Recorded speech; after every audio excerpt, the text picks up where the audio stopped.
Chapter 26:12 Negotiation Qualifications. Tori's harsh rejection drove a chill down everyone's spines. The players in the hall felt an intense pressure bear down on them, and some of the Refinement Realm trainees could barely even move. Instinctual fear welled within the Tier 3 assassin that had reported Zero Wing's arrival. If he hadn't been certain that he wasn't Tori's target, he would have likely turned and fled. Instructor Tori has such high hopes for Solitary Frost's group? Crimson Star was surprised to see the frosty look on Tori's face. Tori had stopped teaching people over a decade ago.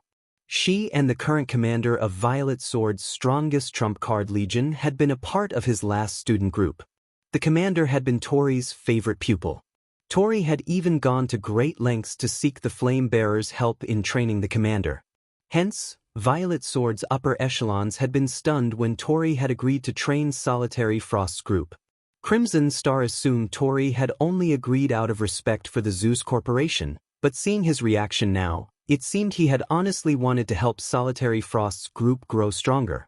If he hadn't been so invested, he wouldn't have been so furious about their defeat. I'm afraid that sending them away isn't wise, Instructor Tori. Zero Wing might not have much power on the Western continent, but it can compete with many superpowers on the Eastern continent. It even has control over the Dark World's teleportation gate. Since Zero Wing's guild leader has paid us a personal visit, others will criticize the guild if we turn him away at the door, Wildfighter tried to persuade Tori. Violet Sword was a veteran super guild. While Zero Wing wasn't based in the West, Violet Sword's intel network had investigated this smaller guild.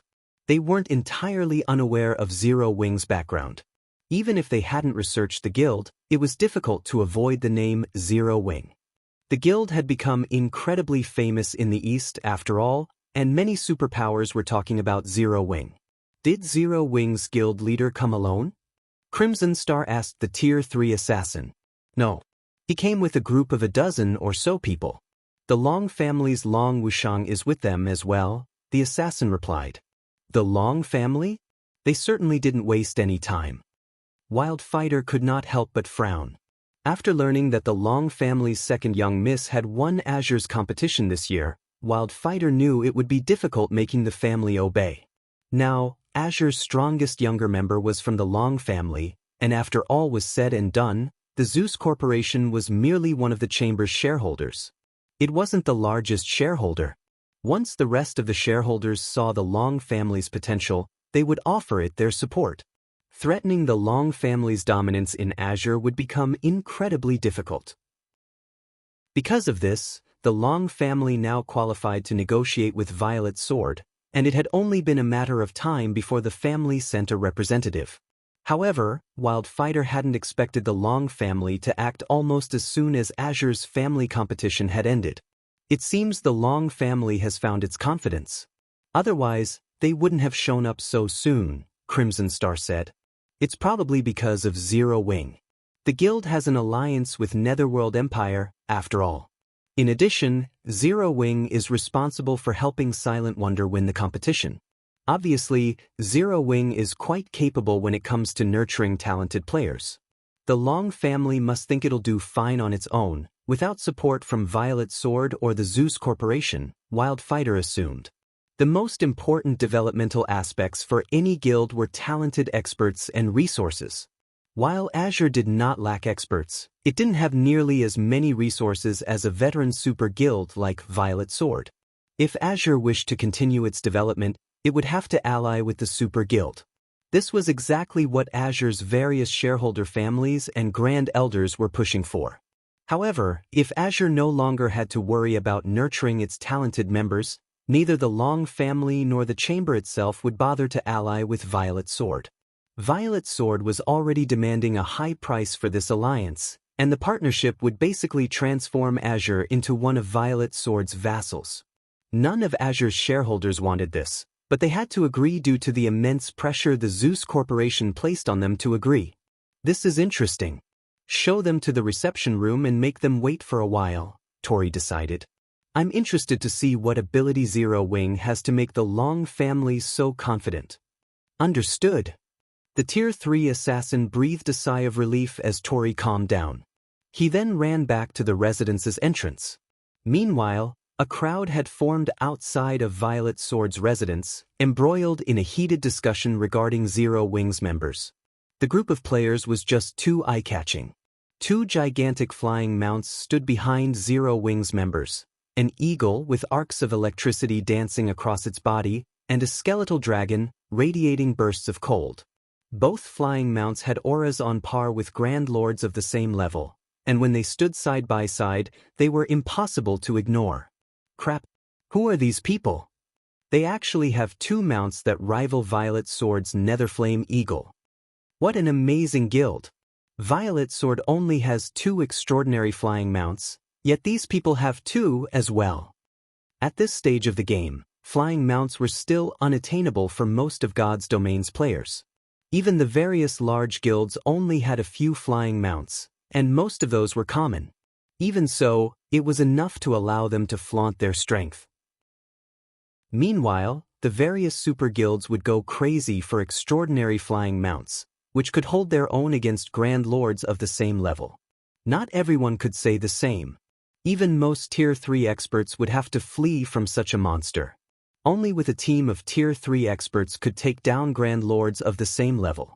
However, not only could a guild easily hunt Grand Lord-ranked field bosses with an extraordinary flying mount, but they could also broaden their sphere of activity, visiting far more dangerous locations in search of resources.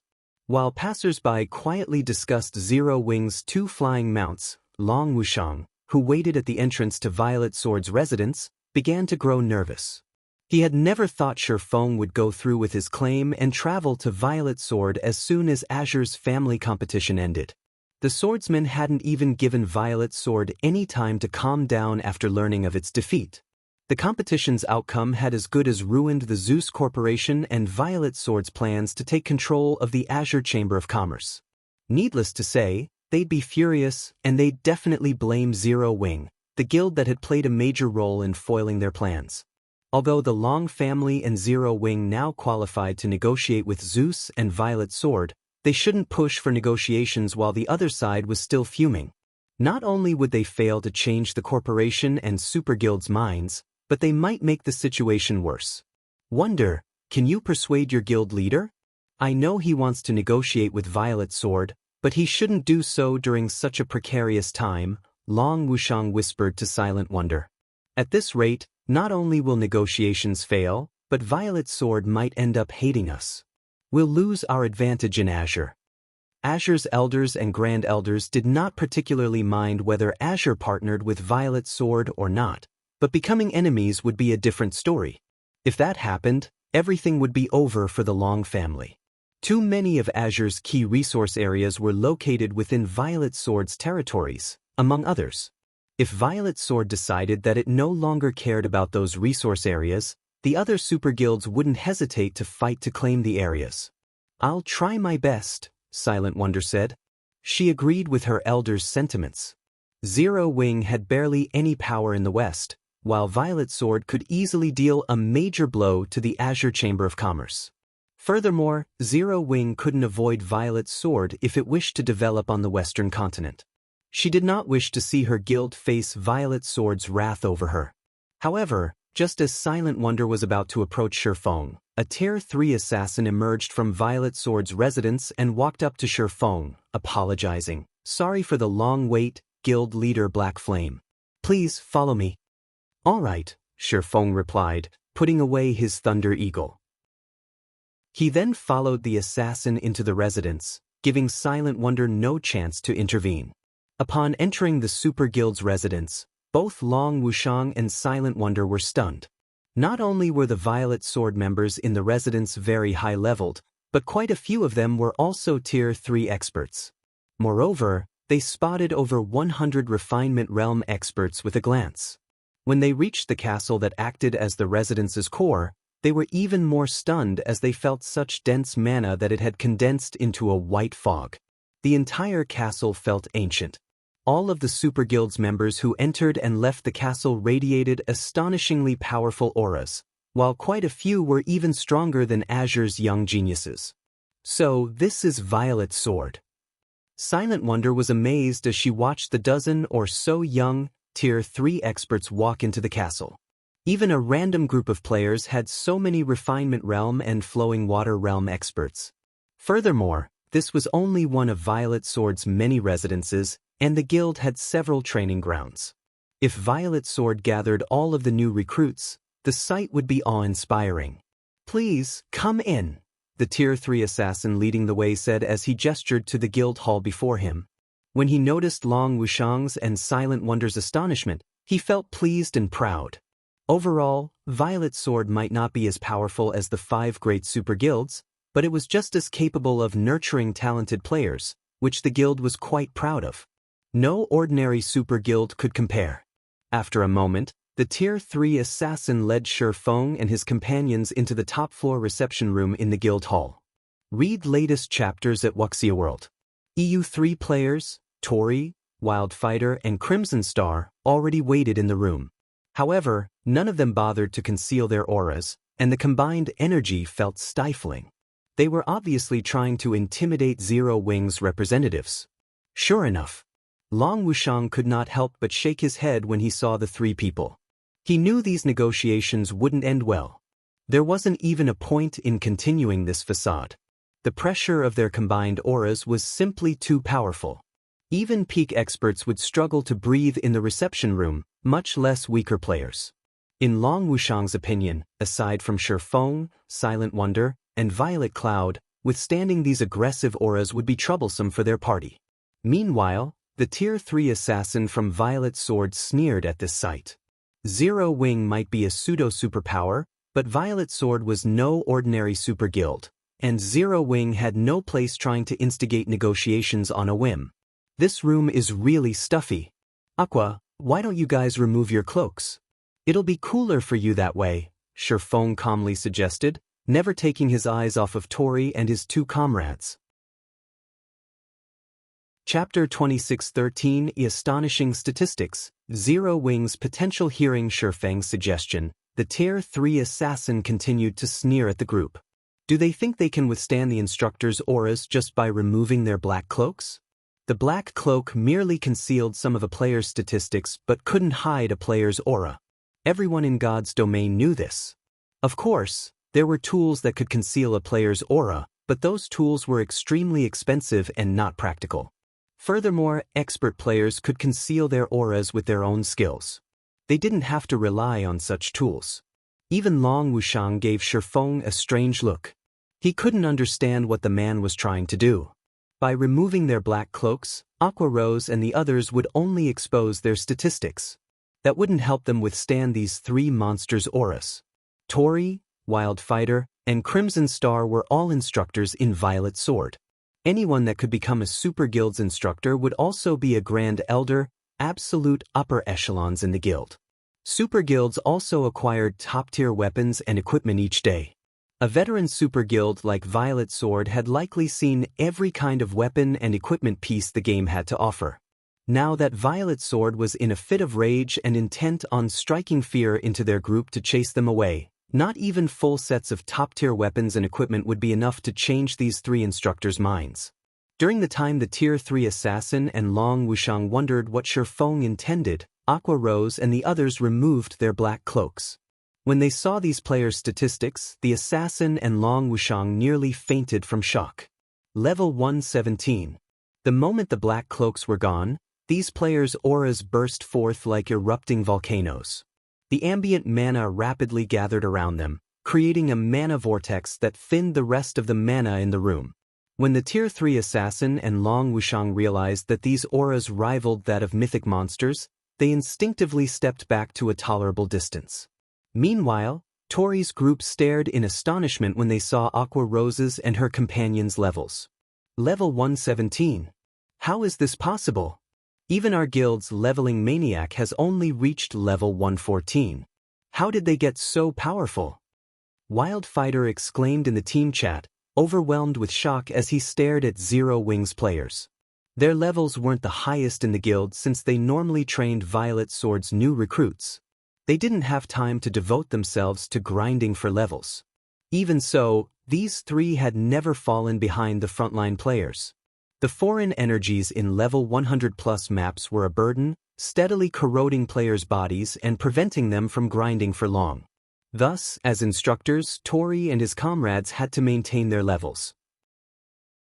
Meanwhile, these three usually trained recruits while recuperating, and as a result, their levels weren't too far behind, even if their leveling speed wasn't the greatest. All three were currently level 112, which most peak experts hadn't reached yet. And yet, the players before them had 5 levels on them. How did they manage that? Moreover, Zero Wing didn't have just 1 or 2 players at that level. All 8 members who had removed their black cloaks had reached level 117. No, I can sense that all of these people have fully unlocked their mana bodies. They shouldn't have used any special grinding methods to achieve such a high level, Crimson Star said, shaking her head. In God's domain, the only way to level up quickly was to grind monsters. The stronger the monsters players fought, the more EXP they'd gain. If players tried to grind monsters that were 3 levels lower than they were, they wouldn't even earn 50% of what they did when defeating monsters of the same level. If they tried grinding monsters 6 levels lower than they were, they wouldn't get any EXP at all. While questing was also a reliable way to earn EXP, Quest's main objective was to provide coins, weapons, equipment, and special tools. The only way to level rapidly was to face powerful monsters of the same or higher level. Because of this, no player with a high level in God's domain was considered weak. In fact, most ordinary players saw a player's level as a direct representation of their strength. Still shocked, the 3 instructors didn't realize Feng had walked up to them. It had felt as if he had stood in the middle of the room all this time. "Can we talk now?" Feng asked, looking at each instructor in turn. Only then did Wildfighter and Crimson Star realize that Feng stood before them. "Out with it. Why have you come to Violet Sword?" Tori asked, giving Feng a serious look. He no longer displayed any rage or belittlement. If Zero Wing had had only 1 player at level 117, he would have, at most, been surprised and acknowledged the expert's strength, but not only did a whole group of level 117 players stand before him, but they had also unlocked their mana body's full potential. This achievement couldn't just be the result of personal strength. Rather, it was a representation of the guild's foundation and power. Since Zero Wing had so many high-leveled experts with fully unlocked mana bodies, the guild earned his basic respect. After seeing Silent Wonder and the others himself, Tori also understood why Silent Wonder had defeated Solitary Frost. There wasn't much of a difference between the basic attributes of a player with a fully unlocked mana body and one without, but there was a colossal difference between their combat power. It was almost the difference of half a tier, which wasn't a gap that could be shortened with combat standards and techniques. Although Solitary Frost was a domain realm expert, he was still quite young. He did not have much experience fighting opponents with more raw power.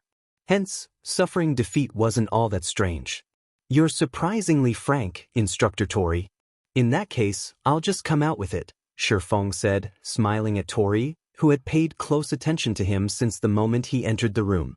"I'm here to discuss Silent Wonder's situation. Guild Leader Black Flame, if you wish to insist that she's a member of Zero Wing, not Azure, and thus doesn't need to develop in Violet Sword, don't bother. I will suggest that my superiors leave Silent Wonder alone," Wildfighter said. Zero Wing didn't have much power on the Western continent, but its potential was incredible. Becoming this pseudo-superpower's enemy over Silent Wonder would be truly unwise. Besides, Violet Sword could still follow through with its plans, even without a half-step Grandmaster Alchemist like Silent Wonder.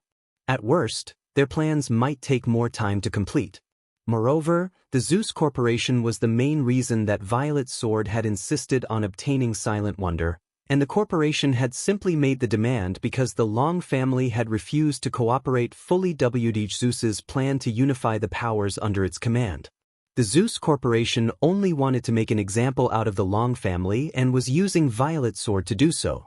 Long Wushang was stunned to hear Wildfighter give in so quickly. The matter had been dealt with just like that?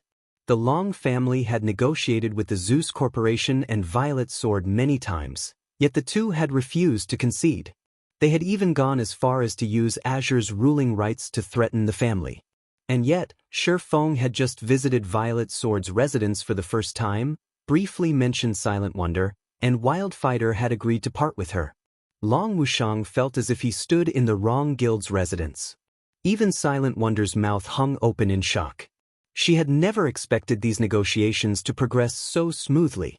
Just as everyone assumed the negotiations were over, however, Feng shook his head, saying, "No, I believe you've misunderstood something. I'm not here to talk about that." "What do you wish to discuss, then?" Wildfighter asked, confused. Hadn't Zero Wing come to dissuade Violet Sword from its plans? Zero Wing would like to partner with Violet Sword. "I know your guild has uncovered an ancient secret land, which requires special tools to enter. I suggest our guilds work together." Zero Wing only wants 100 entry slots in exchange, Feng said. The fact that Violet Sword had relied on an ancient secret land to boost its development speed on the western continent hadn't been a secret in the past. The moment Long Wushang had shown up in Zero Wing's residence, Feng had remembered this secret land. This ancient secret land held the key to completing the Tier 4 promotion quest. It was the very reason that Violet Sword had nurtured plenty of Tier 4 experts in Feng's past life. In fact, this guild had commanded nearly twice as many Tier 4 experts as ordinary super guilds. Guild leader Black Flame, are you insane? Do you know how many slots the secret land has in total?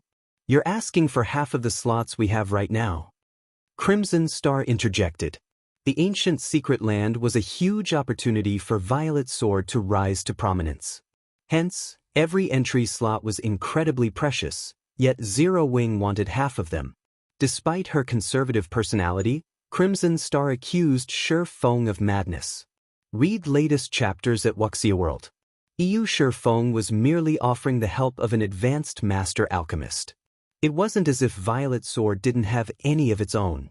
What if I promise that I can help you capture the ancient secret land? Feng unhurriedly said, chuckling. Capture it? What kind of place do you think it is? Are you going to capture an ancient secret land with just 10 experts with fully unlocked mana bodies? Crimson Star mocked, smirking. Experts with fully unlocked mana bodies were indeed precious right now, but Violet Sword could nurture quite a few with another 2 weeks. Many of the Super Guild's experts had already made considerable progress, and the Violet Sword was more than capable of capturing the ancient secret land without Zero Wing's experts. At most, doing so might take another 2 weeks. What if I offer the help of 100 Tier 3 experts with fully unlocked mana bodies? Feng asked, flashing Crimson Star a smug smile. Chapter 26:14, Ancient Secret Land, Priority Pick? 100 experts with fully unlocked mana bodies? Silence dominated the room after Feng's question. Even Tori's gaze sharpened in an attempt to detect the swordsman's lie. Are you telling the truth? Tori asked. The various superpowers urgently needed experts with fully unlocked mana bodies. Only these experts could cope with the environments and monsters within level 100+, super large-scale team dungeons and hostile secret lands. Unfortunately, a handful, even just a dozen, experts with fully unlocked mana bodies would be useless during raids. A team of 100 of these experts would be a different story, however. With a full 100-man team, raiding these locations would be possible, and such a team would be invaluable to Violet Sword, which had located an immensely important, ancient secret land. Meanwhile, Long Wushang gaped at Feng from the reception room's entrance. He had never dreamed that Zero Wing's foundations were so frighteningly sturdy. 100 experts with fully unlocked mana bodies. With these 100 experts, no superpower would dare provoke Zero Wing, even if it didn't have much power in the West. If these 100 experts decided to retaliate in the fields or cause a scene in a guild city, the targeted superpower would definitely suffer. Of course, I wouldn't have come all the way here, otherwise, Feng confirmed, nodding. Although Zero Wing only had a little over 24 experts with fully unlocked mana bodies right now, many of the guild's Tier 3 Refinement Realm experts had already reached 85% or higher thanks to the Lost Town's special environment. At most, Zero Wing would need 3 more days to gather a full 100-man team. The raid on the ancient secret land wouldn't begin immediately. Violet Sword would need some time to prepare. Without the necessary tools, players wouldn't survive in the secret land, and by the time those tools were ready, Zero Wing should have all the experts it promised. Hence, Feng didn't consider his statement to be a lie. Tori and the other two instructors fell silent after hearing Feng's reply. Are we actually going to agree to his offer, Instructor Tori? This ancient secret land is likely unique in God's domain. You already know how astounding the environment is for training. Black Flame is too greedy. We have already split half the entry slots with mythology. If we give another 100 entry slots to Zero Wing, we'll have less authority there than mythology, even if we retain a spot, Wildfighter asked Tori in the team chat. The ancient secret land had a strict entry limit. It was more like an ancient city, isolated from the outside world, than a true secret land. As long as players defeated the trial boss, they'd become ordinary citizens in the city, enjoying the city's various benefits. To monopolize this secret land, Violet Sword had partnered with mythology, and both guilds had dispatched large armies to barricade the entrance, preventing other powers from entering. Each guild would then occupy half of the available entry slots.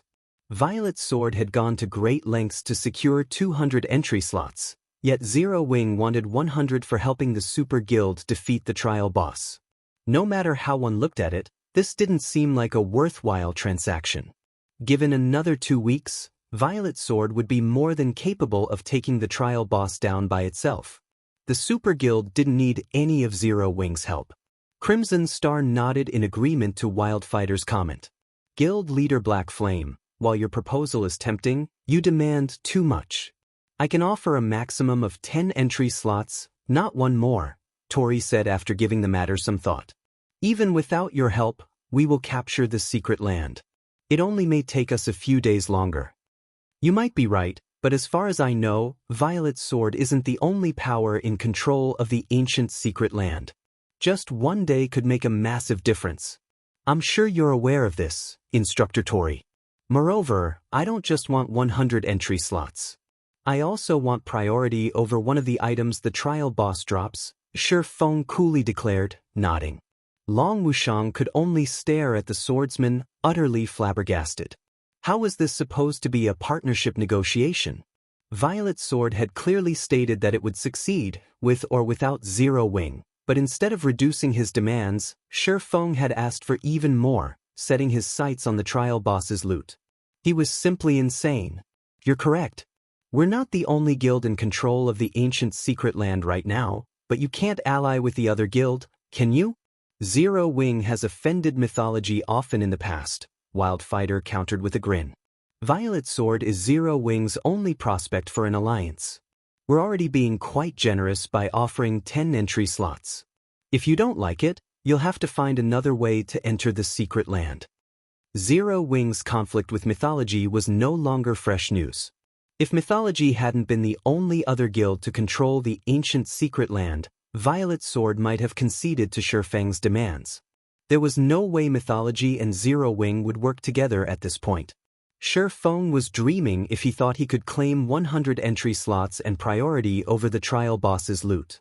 Convinced Feng was a madman, Long Wushang couldn't help but shake his head. Zero Wing was immensely powerful in the East. In fact, it was so powerful that not even several superpowers could take it down. However, Zero Wing's strength was limited to the Eastern continent. Even if the guild brought 100 experts with fully unlocked mana bodies to the West, it could, at most, annoy the various superpowers. Zero Wing couldn't reach the various superpowers' roots, let alone those of a veteran super guild like Violet Sword. What if we enter the secret land by ourselves? Feng asked, smiling. Read latest chapters at Wuxia World. You enter the secret land yourselves? Crimson Star parrot, smirking. She then continued, Guild leader Black Flame, I don't mean to belittle you, but do you know how large of a force our two guilds have stationed at the entrance? Not even 1,000 experts with fully unlocked mana bodies could dream of setting foot in the ancient secret land without our approval. To secure their hold, Violet Sword and Mythology had established a guild city around the ancient Secret Land's entrance. Without being able to destroy the city, no one would enter the Secret Land. Silently, Long Wushang nodded his agreement with Crimson Star's statement. He had visited this guild city when the Azure Chamber of Commerce had sent its lifestyle players to Violet Sword. That guild city's defenses were no weaker than the various super guilds' main headquarters. Is that so? Leisurely, Feng asked. But what if I have him? With that, Feng retrieved a summon guard scroll and called forth Versailles. Chapter 26:15, Tier 4 Secret Silver Guard. Life transition. When Feng summoned Versailles into the reception room, the room's mana transformed. So dense, so heavy. The mana inside the reception room didn't feel like mana at all. Everyone in the room felt as if they had been submerged in water and were drowning. A Tier 4 personal guard? How is this possible? Long Wushang and the Tier 3 assassin were stunned when they saw Versailles. They had seen level 120 personal guards before.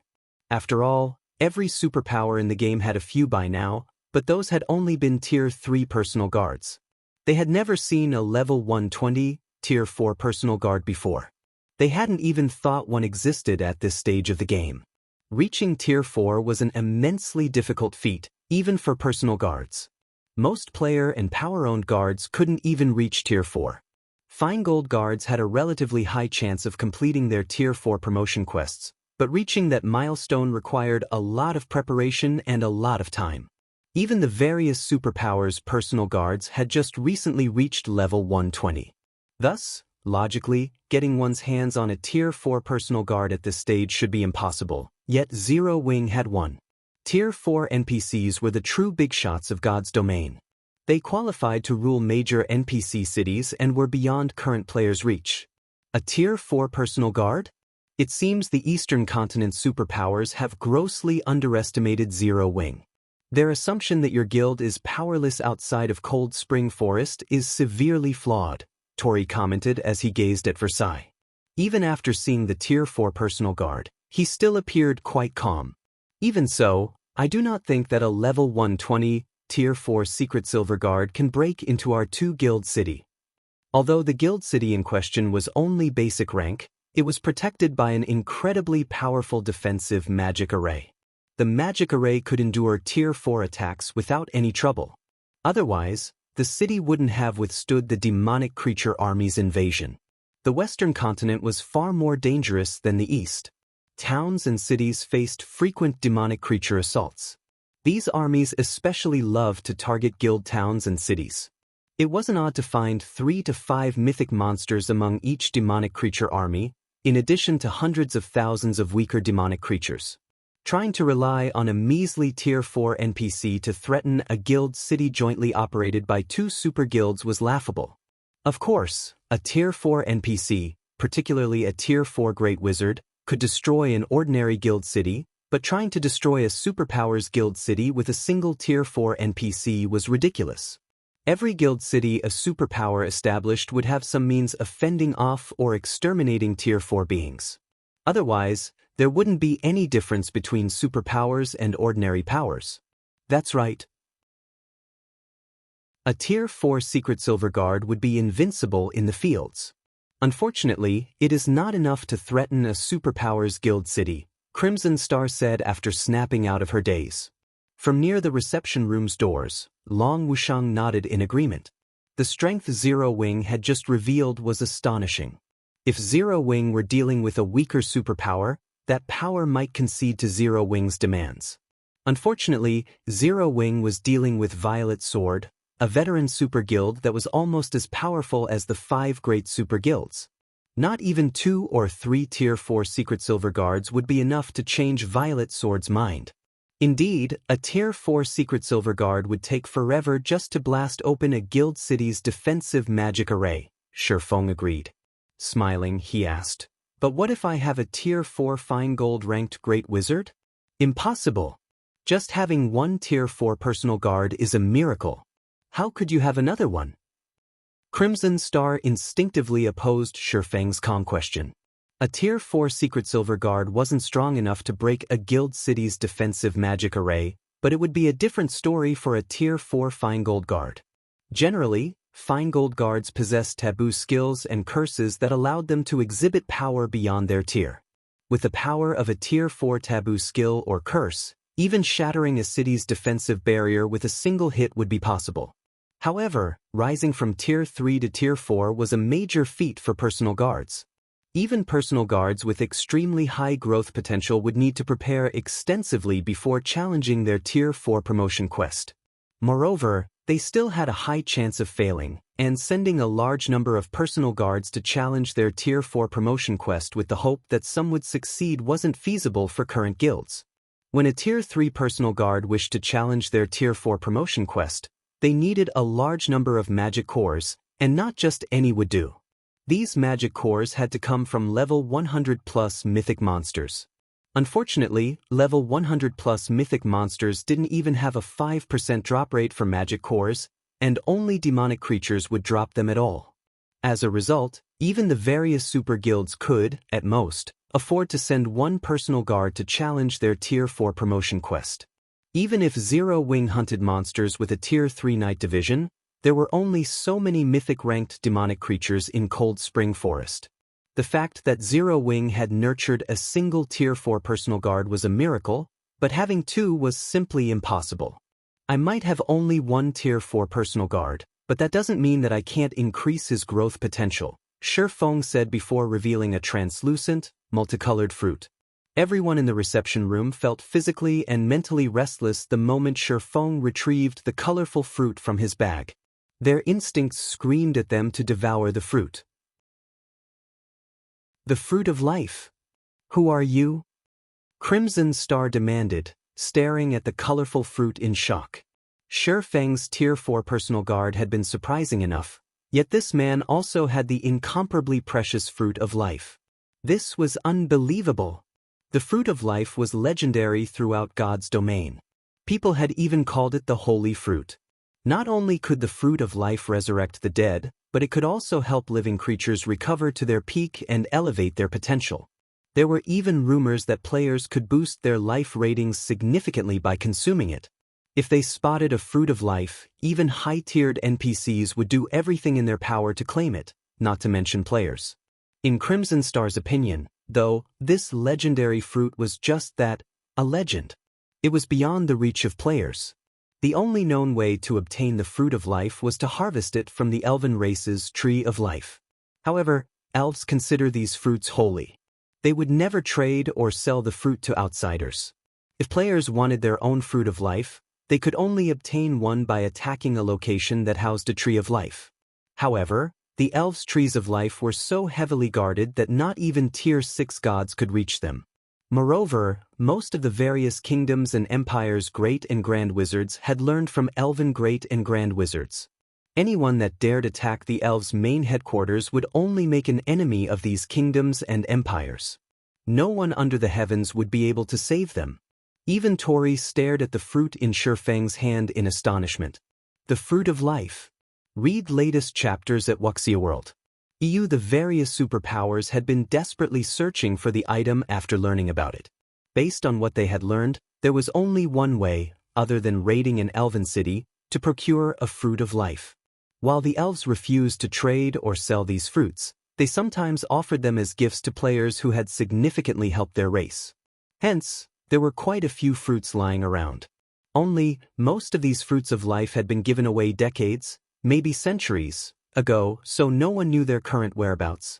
Even with the superpowers' powerful information networks, no one had found the slightest clue leading to these gifted fruits of life, and yet, Feng held one in his palm. "Eat it," Feng said, passing the colorful fruit to Versailles. Versailles did not hesitate, excitedly and fanatically taking the fruit. His changed attitude made the room's mana restless. After a deep, sincere bow of gratitude to Feng, Versailles ate the fruit of life as the players in the reception room watched. Chapter 26:16, Potential Skyrockets, World Creation. Crimson Star's and Wildfighter's eyes went wide as they watched Feng give the Fruit of Life to his personal guard with no hesitation. What a waste! The Fruit of Life was an incredibly rare and valuable item, far more valuable than a Tier 4 Fine Gold Guard. That fruit could permanently increase a player's life rating or upgrade a Fine Gold Guard to Dark Gold rank, drastically increasing the personal guard's chance of reaching Tier 5. Versailles was only a Tier 4 Secret Silver Guard. Even if the Fruit of Life upgraded him to Fine Gold rank and his combat power drastically increased, he wouldn't become much more valuable. Fine Gold Guards had almost no chance of reaching Tier 5. Meanwhile, players could challenge their Tier 4 promotion quest once they reached level 120, which would significantly decrease a Tier 4 personal guard's value. Using the Fruit of Life to help a player or personal guard reach Tier 5 would be far more beneficial than using it to boost a Tier 4 NPC's combat power. Not many in God's domain would reach Tier 5. That much was clear after seeing how few players completed their Tier 3 promotion quests. While Crimson Star and Wildfighter mourned the fact that Feng had wasted the fruit, a visible layer of life energy formed around Versailles. Initially, the Tier 4 Great Wizard had been old and decrepit. His aura had been frightening, but it hadn't been able to hide his fading life aura. Now, however, Versailles regained his youthful vigor at a visible rate.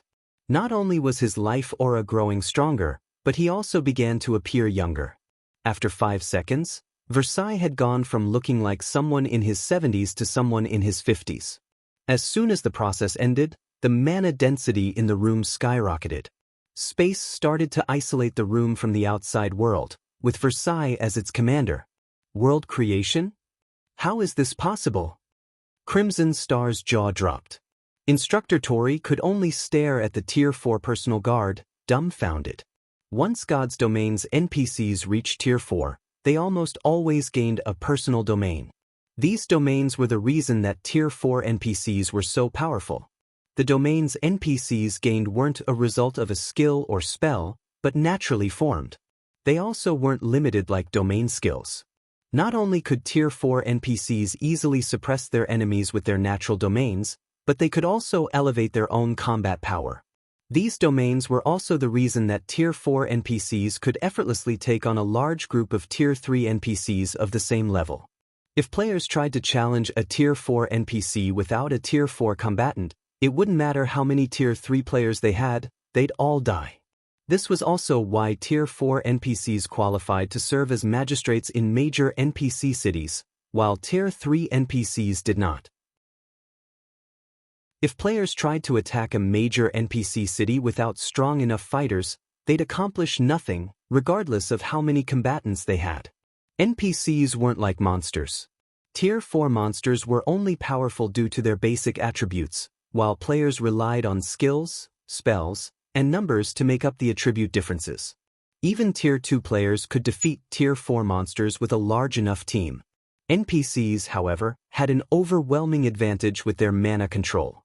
A Tier 4 NPC could use their mana to suppress every enemy within range.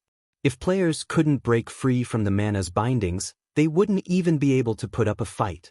However, Versailles had gone past obtaining a natural domain, now able to use world creation. Versailles had mastered his mana control before, but now he ruled over it. With his will alone, he could manipulate mana, bending it to his rules as if creating a new world around himself. Normally, however, only Tier 5 NPCs could command world creation. Even Feng was astonished. He had never realized how amazing Versailles was. While the Fruit of Life could increase an NPC's growth potential, it wouldn't immediately alter the NPC's basic attributes or combat standards unless the NPC had some lingering injuries that weakened them. Any Tier 4 NPC with world creation was a true big shot, only one step away from reaching Tier 5. They were far stronger than ordinary Tier 4 NPCs. The difference between a Tier 4 NPC with world creation and one without was like the difference between a Tier 3 player with a fully unlocked mana body and a player that had yet to accomplish the feat. There was at least half a tier between the two. Elated, Feng immediately inspected Versailles' statistics. Versailles, Yi Feng's personal guard, gender, male, age, 76, loyalty, 93 growth potential, 90 level 120 class, Tier 4 Great Wizard Crap. His growth potential is just 1 point away from the Dark Gold rank. When Feng saw Versailles' growth potential, realization dawned on him. Now, Feng was absolutely certain that Versailles' original growth potential hadn't been Secret Silver rank, but Fine Gold rank. Moreover, he should have been a Tier 4 big shot on the cusp of reaching Tier 5. The Fruit of Life simply wasn't capable of providing such a huge growth potential increase. They were talking about a whopping 16 points.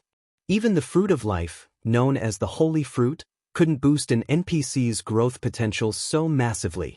The only explanation was that Versailles hadn't fully recovered after drinking the Water of Life and had failed to recover to his full growth potential.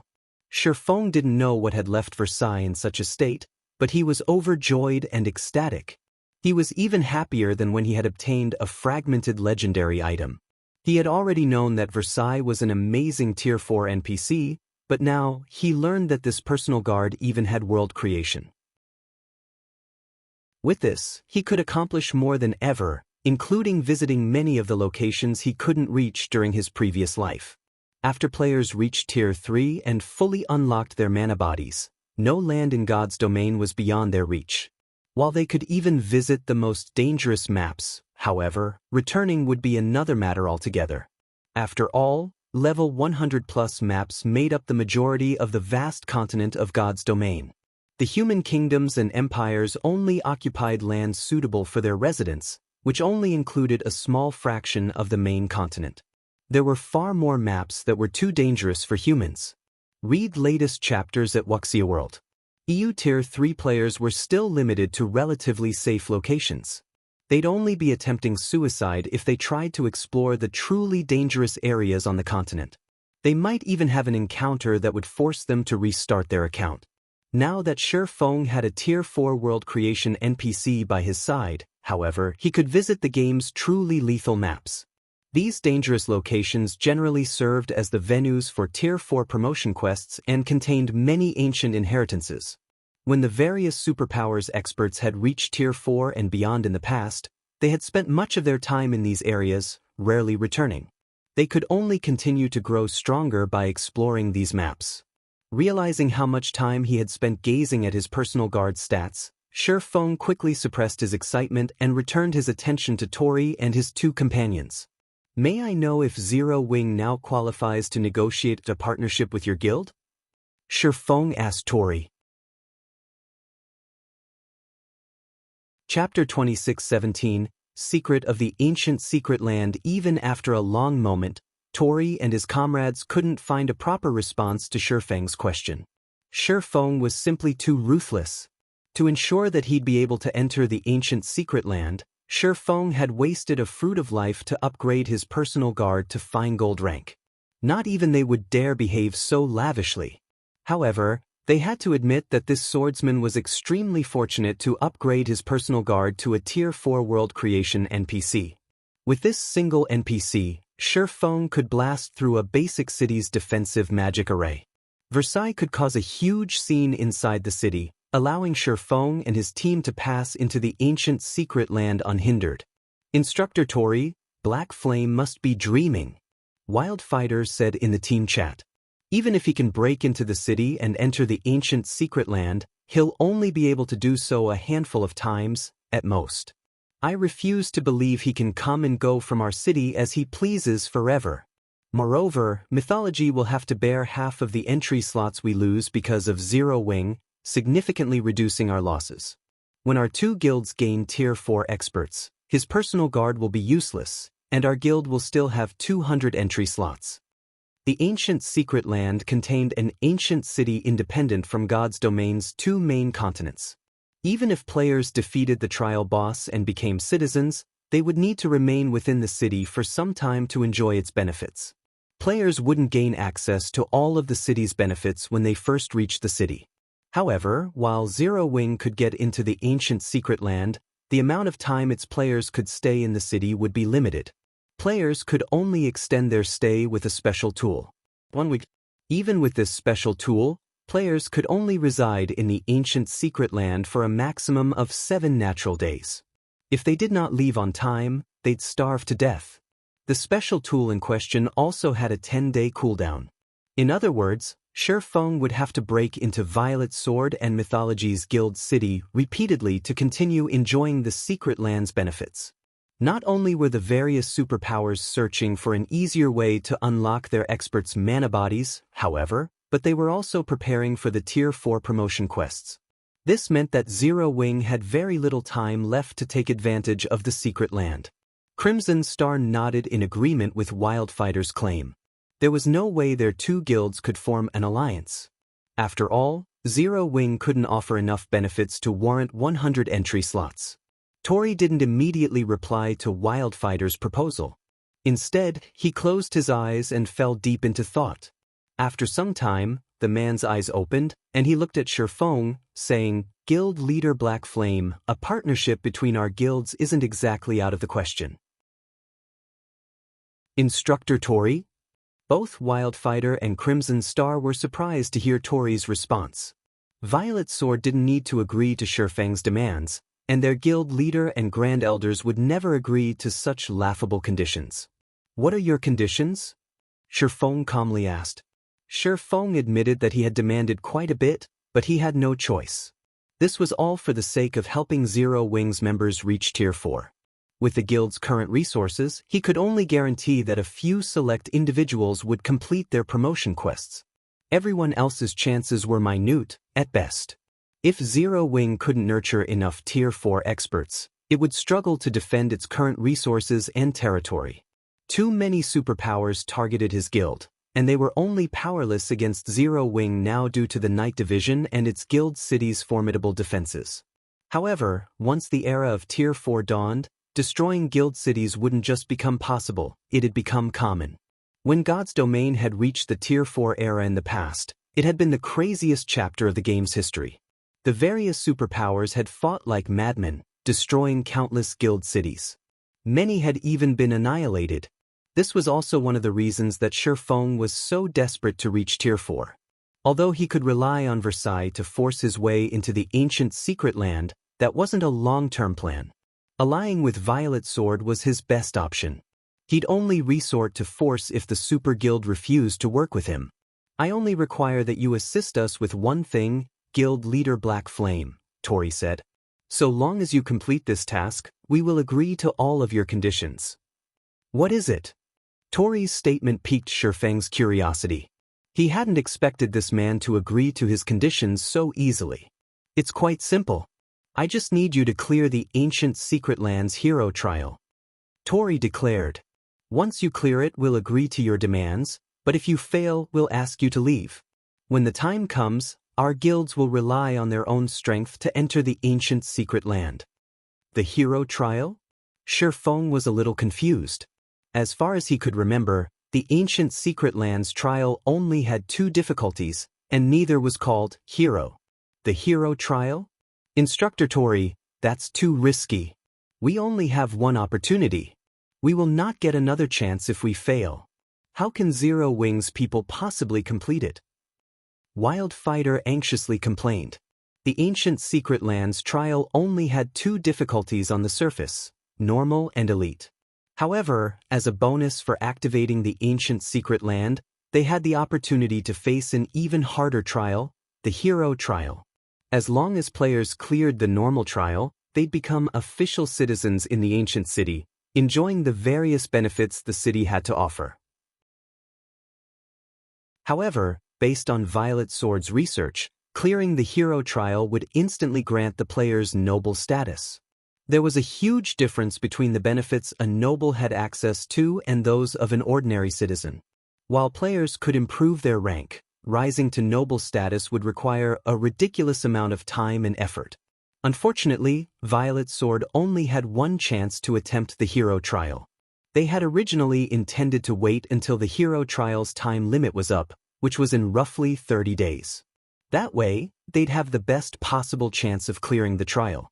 However, not only had Tori just suggested they face the hero trial sooner than planned, but he also requested Zero Wing's members clear it. While Zero Wing's members had fully unlocked their mana bodies, their combat standards were far from satisfactory.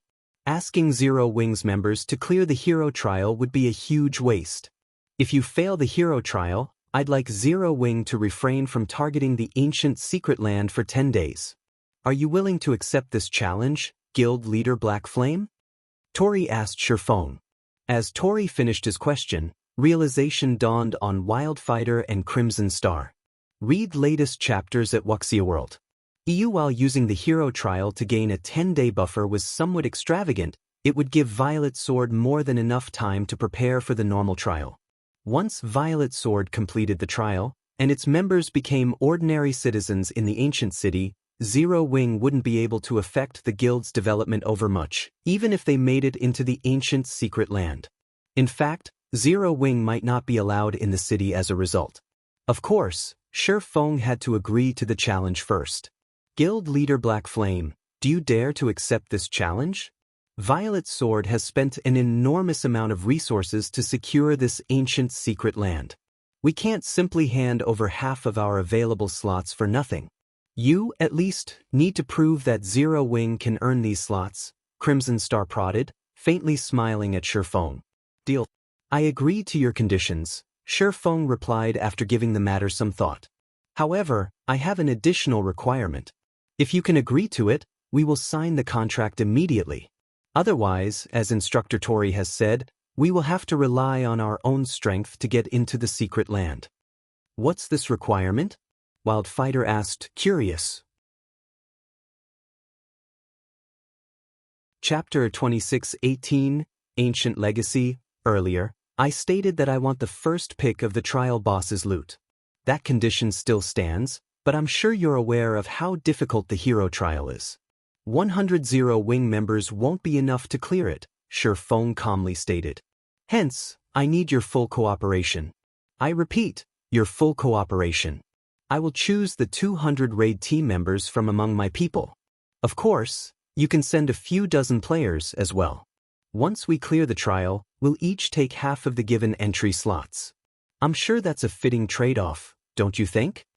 By the time Feng finished speaking, Wildfighter and Crimson Star were stunned.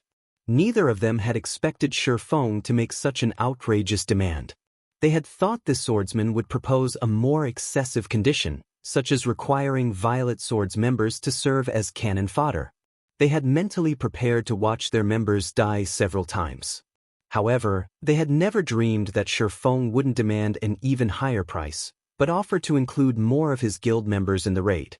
Even Aqua Rose, Long Wushang, and the others near the reception room's door were flabbergasted. Feng's last condition meant Zero Wing would do all the work for Violet Sword. It was insane. That won't be a problem. As long as you clear the hero trial, select any raid members you want. In fact, we won't even impose a penalty if our guild members die in the raid, Tori said. Although he was similarly surprised by Feng's proposal, he nodded in agreement. However, our people will ignore your orders if they think the raid is impossible, and you ask them to throw their lives away. Violet's Sword had already prepared for multiple team wipes if it meant clearing the hero trial.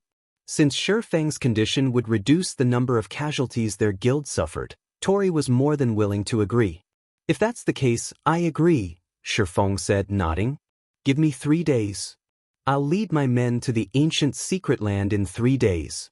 Meanwhile, Silent Wonder will remain here to help you. 3 days should be enough time for you to prepare the necessary tools. 3 days? Wildfighter frowned slightly. He hadn't thought Feng would want to act so soon. He had assumed they'd have around 5 days to prepare. Including the agreed-upon 10-day buffer, Violet Sword might have been able to gather enough experts to complete the elite trial. That won't be a problem. You may enter Violet Light City in 3 days. We will be waiting for you there, Tori said. Following which, Feng and Tori signed a contract. If Zero Wing cleared the hero trial, Violet Sword would surrender 100 entry slots to the ancient secret land. If Zero Wing failed, the guild would be prohibited from setting foot in the secret land for 10 days. With the contract signed, Feng promptly left Holy Flame City. Guild leader, 3 days isn't enough time. We can't even transfer 100 players to the Western continent within 3 days, and why did you offer to bring even more of our people into this raid? Aqua Rose asked from behind Feng on the Thunder Eagle. Exploring secret lands always had a high casualty rate. While a team could reap plenty of benefits, Zero Wing would only receive a fraction of what this secret land had to offer. Violet Sword would gain the most benefit. Zero Wing didn't need to sacrifice so many members just to help this super guild gain access. Long Wushang found Feng's decision a bit odd as well, but since he wasn't a member of Zero Wing, he was in no position to question the swordsman. If this were an ordinary secret land, I wouldn't have offered to contribute so much manpower, but we're talking about a secret land that has survived since ancient times. Moreover, we're going to challenge this land's trial, Feng said, smiling. What do you think a trial is? Isn't it a test of strength that grants bountiful rewards when cleared? Aqua Rose replied, confused by her guild leader's question. That much was common knowledge in God's domain. You're only half correct, Feng said, shaking his head. Half? Aqua Rose's confusion grew. What do you mean? A trail is also an excellent training opportunity, Feng explained. It is true that God's domain's trails test players' strength, but a larger part of the reason for their existence is to help players grow even stronger. This is especially true with the trials from ancient times. The rewards are only a bonus for clearing these ancient trials. The trial itself is far more valuable. These trials contain complete legacies from ancient times. Even breaking past the mana body's 100% limit could be possible if we can comprehend a fraction of these legacies. Why else would there only be one opportunity to challenge the ancient Secret Lands hero trial? Before players had reached Tier 4 and began to explore the game's truly dangerous locations in the past, everyone had regarded trials like dungeons, nothing more. However, once players had reached Tier 4 and begun exploring these areas, they had found one ancient trial after another. As these Tier 4 experts continued to clear the ancient trials, they continued to grow stronger. Everyone realized how important God's domain's trials were after this discovery, especially those that had survived intact since ancient times. Every ancient trial was a golden opportunity. Since Violet Sword had offered to abandon the chance to challenge the ancient Secret Lands hero trial, Feng had to take advantage of this opportunity. He had even almost failed to contain his excitement and exposed the hero trial's secrets when Tori had stated the condition. If possible, Feng wanted to monopolize all 200 raid slots, but Violet Sword would need a representative to claim the ancient city's entry slots, so it would have to send a few players, regardless of its desires. Guild Leader, are you saying that we can use this trial to unlock more of our members' mana bodies? Excitement flashed in Aqua Rose's eyes. If this were true, they had just hit the jackpot. She had experienced ancient times training systems personally. The best example was the Extraordinary Tower. Her training was many times more efficient in that tower than anywhere else she had been in God's domain. It was also thanks to the Extraordinary Tower that she could fight domain realm experts, despite only having reached the Void Realm. If she and Zero Wing's other members could improve their combat standards and mana control, they'd have a much easier time with their Tier 4 promotion quests. Why would it be that easy? We only have one opportunity to face the trial. Whether you gain anything from it will depend on you, Feng replied, rolling his eyes. Not even 1 in 10,000 Tier 3 experts would cross the mana body's 100% threshold. How could all of Zero Wing's members make a breakthrough after facing a single trial? Read latest chapters at Wuxia World. This was just like with the Extraordinary Tower. Despite the tower's exceptional training mechanisms regarding the realms of truth, many Zero Wing core members had yet to reach the truth realm. Even so, this is an excellent opportunity. At least we have a chance to grow stronger. Some among us might even make a breakthrough like Violet, if we're lucky, Aqua Rose said, smiling. Long Wushang, who sat nearby, was tempted as he eavesdropped on the conversation. He had never realized that ancient trials offered such a benefit either. He had seen the strength one gained when they unlocked more than 100% of their mana body. Violet Cloud hadn't even reached the domain realm, yet she had defeated Sinful Flame. In the end, Long Wushang couldn't contain himself and asked Feng, Guild Leader Black Flame, may I know if you'd be willing to sell some of the entry slots to Azure? Of course, we will pay a sufficient price. You may state any demands you wish. Chapter 26:19 Unfathomable. Zero Wing. Long Wushang's request surprised Aqua Rose and the others a little. They had never expected the man to suggest a partnership with Zero Wing. Long Wushang was an extremely prideful man. Even after Zero Wing had put on an outstanding display of strength during Azure's family competition, his attitude toward them and their guild had only improved from indifferent to normal. Rather, he merely saw Zero Wing as an equal now.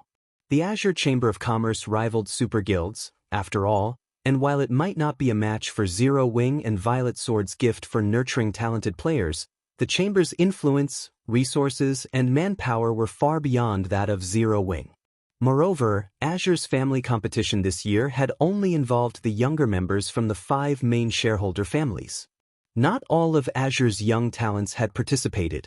Most of the Chamber's younger experts weren't even from the 5 main shareholder families, and some of them were even stronger than Xiaoqian. However, they didn't have the necessary qualifications to participate in the family competitions.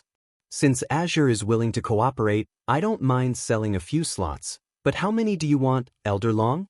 Feng asked, not surprised in the least by Long Wushang's request. Aqua Rose and the others, on the other hand, didn't realize how important the younger generation was to the various superpowers.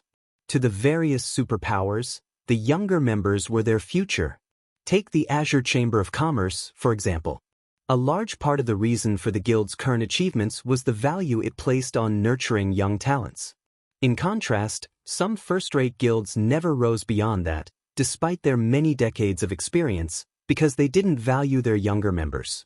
Unless first-rate guilds recruited an astonishing genius, they remained first-rate for the rest of their existences. Since Feng had exposed the fact that players could potentially grow stronger through the ancient Secret Lands hero trial, he had expected Long Wushang to instantly consider a partnership with Zero Wing, regardless of the man's pride. Long Wushang's instincts as one of Azure's Grand Elders was also why Feng had fearlessly informed Aqua Rose of the hero trial's peculiarities. If he hadn't wanted anything, he would have had the discussion away from Long Wushang. Allying with Azure was of the utmost importance since Zero Wing didn't have any power on the Western continent, aside from the Starlight Fortress. If Zero Wing wanted to secure a stable foothold in the West, it needed to ally itself with the local superpowers. While Divine Tribe was a powerful ally, the guild's commercial abilities couldn't compare to Azure's. Divine Tribe couldn't offer Zero Wing any assistance with intercontinental travel either. Moreover, Zero Wing already had a dialogue with Azure due to Silent Wonder. Partnering with Azure would be a safer and more reliable option. Purchasing 30 or 40 slots would be fantastic, but if that's not possible, we'll be happy with 10, as well. Guild leader Black Flame, Long Wushang hesitantly ventured after giving the matter some thought. The Azure Chamber of Commerce was a massive organization. The guild needed to nurture all of its young talents, including those from the shareholder families and those who weren't. With enough slots, he could help the rest of the guild's younger experts. Of course, if Feng refused, he at least had to purchase enough for the 5 main shareholder families. 40. After giving the matter some thought, Feng said, "That's fine, but you will have to agree to 3 conditions." "That's fine." Long Wushang's eyes lit up. Eagerly, he continued, "Please, state your conditions, guild leader Black Flame. We'll even agree to 4 or 5 demands." 40 entry slots would be more than enough for the 5 main families' young talents, but he'd also be able to include the outside experts. If this negotiation succeeded, the guild's neutral elders and grand elders would definitely side with the Long family. First, I want Azure's help with a matter. I need to transport some of Zero Wing's members to the Western continent in 3 days. We'll need 100 or so, Feng said. That won't be a problem. 3 days is more than enough time. When the time comes, just have them gather in the Ten Saints Empire, Long Wushang agreed without hesitation. Intercontinental travel might be difficult for other superpowers, but that was no problem for Azure. Not even transporting 200 players would be a problem. At most, they'd have to spend more magic crystals. For my second condition, I want a medium shipyard and a plot of golden land in the Silver Moon Empire's Ocean Tide City, Feng continued. Trade between the two main continents would rely on naval transportation in the future. Meanwhile, Oceantide City was the largest port city in the Silver Moon Empire. As long as Zero Wing had roots in this city, doing business between the two continents would be easy. This won't be a problem either. I'll notify my eldest brother later. You can start conducting business there as soon as the handover procedures are complete, Long Wushang said, not at all surprised by Shi Feng's second condition. Zero Wing had barely any territory in the west. If it wished to acquire the western continent's resources, the quickest way would be establishing itself in the west's port cities. That way, it could travel between the continents more often and transport far more cargo. After all, players could only transport a limited amount of items via teleportation. With contact between the two continents still being so difficult, one could resell merchandise from either area for a high price. However, those prices would fall as more powers gain the ability to travel between the east and west. Zero Wing would need to increase its sales volume to maintain a sizable income. Thus, securing a port city in the west was a must for the guild. My third requirement is the most important. I need Azure's complete Void Realm legacy, Shi Feng earnestly declared, glancing at Long Wushang. Zero Wing still didn't have a complete Void Realm legacy, and because of that, it wasn't as well equipped for nurturing talented players as the various superpowers. If Zero Wing could acquire a complete Void Realm legacy, the guild's strength would reach a whole new level, becoming a true superpower. That, Long Wushang hesitated. The complete Void Realm legacy is one of the guild's core secrets. We've spent decades refining it. I'm afraid I don't have the authority to agree to that condition. While the 40 entry slots were precious, this was only an opportunity. Trading the secrets the guild had relied on to survive for one chance was absurd. Not even the guild's other elders and grand elders would agree to such an unfair demand. I know it's excessive, but this is a once-in-a-lifetime opportunity. You won't get a second chance. Moreover, we're talking about a legacy that has survived since ancient times. I guarantee it will contain secrets regarding the Tier 4 promotion quests, Shi Feng unhurriedly explained. If that reason isn't enough, I can offer an additional benefit. What benefit? Long Wushang asked curiously. Azure's complete Void Realm legacy was one of the guild's most precious secrets.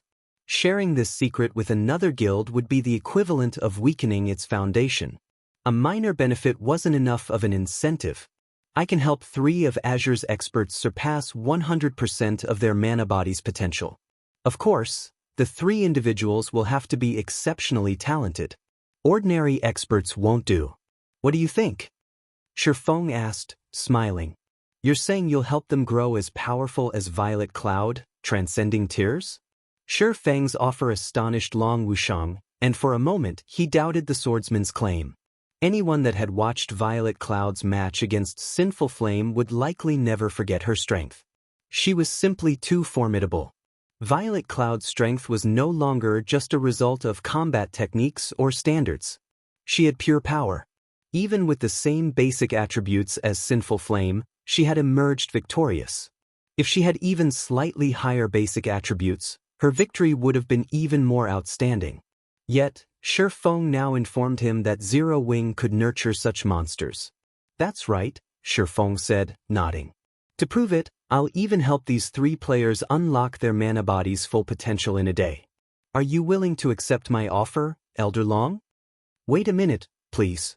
I need a moment to process this. I'll have to discuss the offer with my guild's grand elders first as well, Long Wushang said. He could have viewed Shi Feng's offer as nonsense, but now he couldn't afford to brush it read latest chapters at Wuxia World. If Azure could really have 3 young monsters like Violet Cloud, it wouldn't have to worry about its future. That won't be a problem, Shi Feng said. Take your time, but I will need an answer within 2 days. Please, wait a moment, Guild Leader Black Flame. I will contact my 3rd brother now and push the Grand Elders to make a decision as soon as possible, Long Wushang said, nodding. He then contacted Long Xianglong and appraised him of the situation. When Long Xianglong heard about Shi Feng's offer in Azure's residence, he, too, was astonished. What did you say? Zero Wing can help us nurture 3 monsters on par with Violet Cloud? How is that possible? Chapter 2620, Crazed. Azure Chamber of Commerce's residence, meeting room. Normally, it was very difficult to find Azure's Grand Elders gathered in a single location, yet nearly every one of them had convened in the top-floor meeting room, and they all looked impatient. Xianglong, why did you call us here so urgently? You know how busy we are right now. All of the various superpowers are frantically searching for ways to unlock their experts' mana bodies.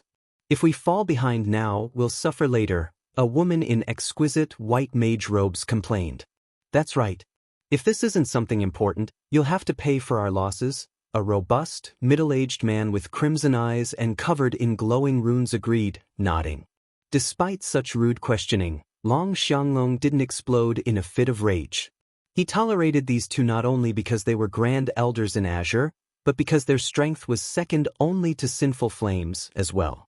They were even stronger than Long Xianglong, the Long family's most formidable expert. Along with Triumphant Howl, they were Azure's 3 monsters, and each represented Azure's non-family members. Why isn't Triumphant Howl here yet? Long Xianglong asked, glancing at the empty seat beside the two. You know him. Unless the guild is going to war or is at risk of destruction, he doesn't care about anything besides leveling, the crimson-eyed man said. Forget about him. Why did you call for us here? Alright then. With 80% of the guild's Grand Elders present, we should have enough people to make a decision, Long Xianglong said, sighing. While Azure's 3 monsters were incredibly powerful, they were also free spirits. They hated restrictions and rarely listened to the ruling family's representatives. What exactly has happened, Lunatic Long? You actually used a Grand Elder mobilization order. Has something gone wrong with Violet Sword over Silent Wonder? Duan Hanshan demanded, smirking at Long Xianglong. Duan Hanshan had already learned about Feng taking Silent Wonder to Violet Sword's residence the moment Azure's family competition had ended in hopes of settling the dispute between the Long family and the Super Guild. However, he doubted the issue would be so easily resolved. The Zeus Corporation's reputation was at stake, and if the Long family refused to cooperate, it would set a bad example for the other powers under the corporation's command. Even if Silent Wonder were of little significance to the Zeus Corporation's plans, it wouldn't let the matter rest so easily. Meanwhile, Zero Wing didn't have enough power in the West to convince Violet Sword to budge. If the negotiation didn't go well, Violet Sword might even move against the Long family and Zero Wing directly. I'm afraid I'll have to disappoint you, Old Ice Demon. The matter regarding Wonder has already been dealt with, Long Xianglong shot back. As a matter of fact, I've gathered you all here today to discuss good news. This matter might even affect Azure's future. Something that can actually influence Azure's development? Long Wushang left with Zero Wing to visit Violet Sword. Have we secured a partnership with the Super Guild over the ancient secret land? The white-clad woman asked, a hint of anticipation flashing in her eyes. The only thing she could think of that might affect Azure's future was the ability to nurture experts. Based on the information Azure had obtained, Violet Sword had discovered an ancient secret land that included an ancient training ground. If Azure's young experts could use this training ground, they could grow significant. Happy face, you're half correct, Long Xiangong replied, chuckling. Have we not negotiated an alliance with Violet Sword? Duan Hanshan asked, confused. Correct. We're cooperating with Zero Wing, Long Xianglong said, nodding. Black Flame is willing to sell us 40 entry slots into the ancient secret land, but in exchange, Black Flame wants our complete Void Realm legacy. Is Black Flame insane? You're talking about our guild's foundation, yet he wants it for 40 measly slots? Only a fool would agree to such a partnership. Have you really gone mad, Lunatic Long? Duan Hanshan said, sneering. What a joke. Azure's Void Realm legacy was the fruit of several decades of hard labor. They'd be crazy to share it with Zero Wing for a few training slots. This data was enough to help an ordinary power become a superpower in just a few short years. In fact, a large part of the reason most guilds didn't become superpowers was that they lacked effective training methods. However, as long as a guild had enough time, money, and this data, it could easily grow into a superpower. This was why the various super first-rate and super guilds rarely sold their research into the realms of refinement.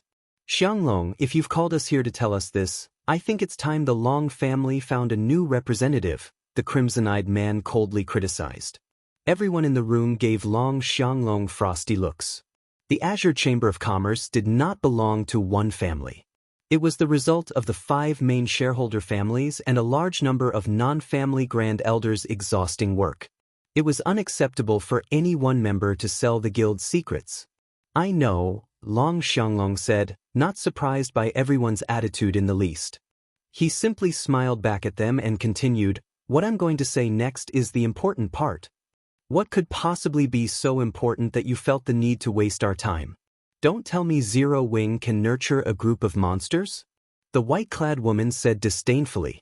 "You've hit the nail right on the head, Belle," Long Xianglong replied, nodding at the white-clad woman named Butterfly Belle. "Black Flame has promised that he can help us nurture 3 monsters that can unlock more than 100% of their mana body's potential. He's even promised that he'll help the 3 selected players reach 100% within a day. Cross the 100% threshold?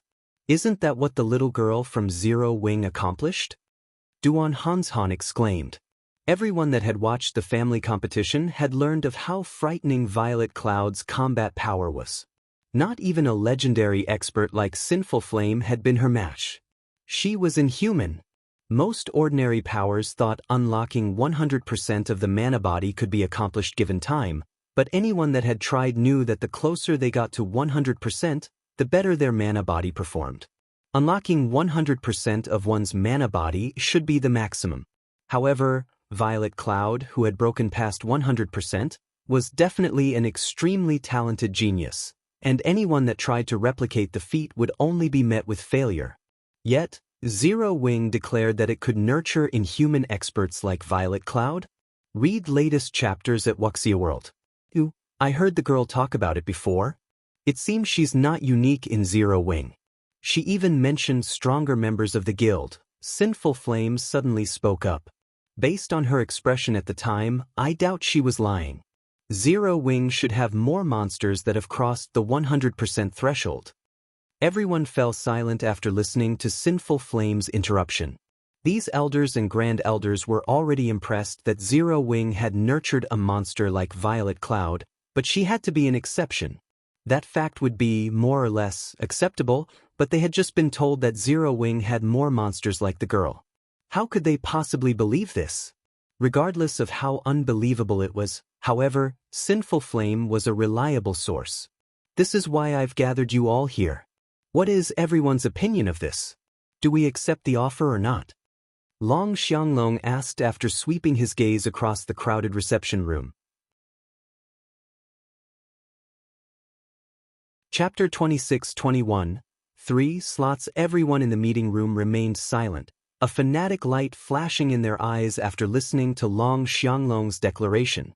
If Black Flame is telling the truth, and he can help 3 of our experts break past the 100% threshold, I think the matter should be negotiable, the crimson-eyed man said. That kind of strength would be extremely helpful during future promotion quests. If we can introduce a few Tier 4 players before the other superpowers, we'll have a head start when raiding mythic field bosses and forbidden lands that have gone untouched. We might even be able to occupy ancient ruins before anyone else has a chance. I concur. While our core secrets are essential, we'll need stronger combatants than we have now if we wish to further Azure's development. If we have a group of Tier 4 experts early on, the other superpowers won't dare target our key resource spots, Butterfly Belle said, nodding. In God's domain, the strong were revered. A strong individual might not benefit a guild when it came to resources, but they were a powerful deterrent for potential enemies, especially if those players were Tier 4 powerhouses. At this stage of the game, no one would dare think of attacking a guild city if it housed a Tier 4 powerhouse. Numbers wouldn't be nearly enough to bridge the gap between a Tier 3 expert's strength and that of a Tier 4 player. With 3 Tier 4 experts, specifically experts with extraordinary combat power for their level and tier, Azure would have an effective deterrent. Even without Violet Sword, Azure could safeguard its current resource areas. The chamber might even be able to secure more. On the other hand, keeping a tight hold on the guild's Void Realm legacy would only ensure that Azure's foundations remain steady. It wouldn't help the guild grow. Upon hearing the Crimson-Eyed Man's and Butterfly Bell's words, the independent Grand Elders promptly nodded in agreement. One couldn't make an omelet without breaking eggs. Now that their potential gains were clearly greater than their potential losses, they had no reason to refuse Zero Wing's offer. I have no arguments against accepting Black Flame's offer, but how do we choose which 3 members to send? Duan Hanshan asked Long Xianglong. Interested to hear his answer, the Grand Elders turned toward the Long family's representative. Long Xianglong had summoned them here to discuss this topic, and Silent Wonder was a member of Zero Wing. The Long family was in the best position to negotiate this deal. These 3 training slots were incredibly valuable. If these 3 players broke past their mana body's 100% threshold, they'd rise to the apex of God's domain, even if they were merely Void Realm experts. Whatever faction these experts belonged to would gain quite a bit more authority within the Azure Chamber of Commerce. In fact, the slots distribution might cause a massive authoritarian shift in the guild. I realize what you're all thinking, Long Xianglong said, chuckling as everyone gave him serious looks. Rest assured, the Long family won't try to claim one of the slots for an unworthy candidate. Black Flame has already informed us that no random player will do. The 3 selected individuals must have incredible potential to make a breakthrough. As usual, the 5 families will have priority in selecting 2 players, and if one of their selections isn't a match for the Independence Reserve member, that player will take their place. What does everyone think? Taking the initiative, Butterfly Bell said, in that case, I nominate Boss Flame. We all know his strength and potential. I'm sure everyone can imagine how helpful he'd be to the guild if Boss Flame grows even stronger. As for the younger generation, Solitary Frost is unmatched, and we don't have anyone who can surpass Silk Moon's talent. What are your thoughts? The independent Grand Elders silently nodded their agreement to the suggestion. Normally, such opportunities were reserved for the younger generation, but Sinful Flame was Azure's strongest expert. If he could increase his strength, not only would he become a better deterrent for Azure, but he could also solidify the independent Grand Elders' authority. They didn't mind giving up a training slot for this. Duan Hanshan said nothing to oppose the idea. Rather, he was strongly in favor of the suggestion. Earlier, he had worried that the Long family would unfairly try to claim one of the 3 slots. That would leave Solitary Frost competing for the remaining slot reserved for the 5 families. While the young player had almost no chance of losing, nobody could say for certain that the independent faction of the guild didn't have something hidden up their sleeves. Now that Solitary Frost had been selected for one of the 3 slots, however, he had no issues with the arrangement. I'm afraid Silk Moon won't do. We still haven't been able to reach her, Long Xianglong said, shaking his head. Although Black Flame has given us a 2-day time limit, we should make our decision as soon as possible, just in case. I suggest we give the 3rd slot to Xiaoqian. She's almost as talented as Silk Moon. What does everyone think? Everyone in the room stared at Long Xianglong, astonished. Even Duan Hanshan's jaw almost dropped. These training slots were invaluable, yet Long Xianglong wanted to give all 3 away. Moreover, he had just suggested the Duan family claim one. The Long family and Duan family had a ceaseless feud. Now, however, Long Xianglong had just suggested one of his rival's younger members take the 3rd slot. It was unbelievable. Inwardly, Long Xianglong could only smile bitterly as he watched shock and confusion sweep through the room. He did not wish to give this slot away either, but unfortunately, with Silk Moon absent, the Long family's only other suitable candidate would be Long Xianglong himself. Due to his rocky relationship with Zero Wing, however, he definitely couldn't go. His pride wouldn't let him. While he could have suggested they send Burning Owl, trying to convince the other Grand Elders of the boy's potential would be difficult. Azure had quite a few stronger players that were Burning Owl's age, after all. Since the Long family was going to lose its slot no matter what, he might as well do the Duan family a favor. In any case, the Long family still had Silent Wonder, and because of her, it would have plenty of chances to benefit off of Zero Wing. Moreover, sending Xiaoqian instead of Burning Owl would allow Azure to fulfill Feng's requirements and make training easier. Her potential had already been acknowledged as only second to Solitary Frost's. Lunatic Long, we have no problems with this arrangement if you don't, Butterfly Bell calmly said. None of the other Grand Elders objected to Long Xianglong's proposal. Xiaoqian was quite talented and only half a step away from the domain realm. She was undoubtedly the best candidate after Silk Moon. That settles it, then. I'll contact Black Flame after this, Long Xianglong announced, concluding the meeting. He then turned to Duan Han and continued, Old Ice Demon, please prepare Solitary Frost and Xiaoqian. Once we sign the contract with Zero Wing, send them to the Starlight Fortress. It will be taken care of. Once the contract has been signed, I'll take them there myself, Duan Han said, nodding. Following which, everyone proceeded to discuss who they would send to Violet Sword's ancient secret land. As soon as they reached a conclusion, the Grand Elders were dismissed, leaving to prepare for the raid. An hour after the meeting had ended, Long Wushang represented the Azure Chamber of Commerce in signing a cooperative contract with Feng. In no time at all, not only had Feng gained the rights to one of Ocean Tide City's medium shipyards and golden lands, but he had also received a small warehouse in the city as a gift. Meanwhile, in Azure City's teleportation hall. Are we really going to train with Zero Wing, Uncle Han? Xiaoqian asked Duan Han, who wore a serious expression. I'm afraid it'll be difficult to rejoin Violet Sword's training if we do. Instructor Tori might just give up on us. Although she and Solitary Frost were members of the Azure Chamber of Commerce, and where they trained it was none of Violet Sword's business, these two were considered Tori's disciples. Training with Zero Wing would be a slap in the face to Tori, as if they were declaring that Zero Wing's training was more valuable. While Violet Sword's training is amazingly effective, this is a unique opportunity. Do you think securing these slots was easy? I doubt you'll get a chance like this in the future. Moreover, only Zero Wing can provide this kind of training right now, Duan Han informed her coldly. Read latest chapters at Wuxia World. Uncle Han, I agree with Xiaoqian. It is only a matter of time before we unlock our mana body's full potential, but opportunities to improve our combat standards and techniques are difficult to come by. We went to great lengths to earn Instructor Tori's guidance. If he finds out that we left to train with Zero Wing, I doubt he'll agree to train us anymore, Solitary Frost said. While he admitted that Zero Wing was quite capable when it came to helping players unlock their mana body's potential, passing up a chance to improve their combat standards and techniques for a chance to unlock their mana bodies a few days sooner was a waste. The only reason he had lost to Silent Wonder, in his opinion, was that he had yet to unlock his mana body fully. If he had, defeating her would have been a piece of cake. With enough time, anyone could unlock their mana body's full potential. Hence, he firmly believed that improving his combat standards and techniques was the true path to power.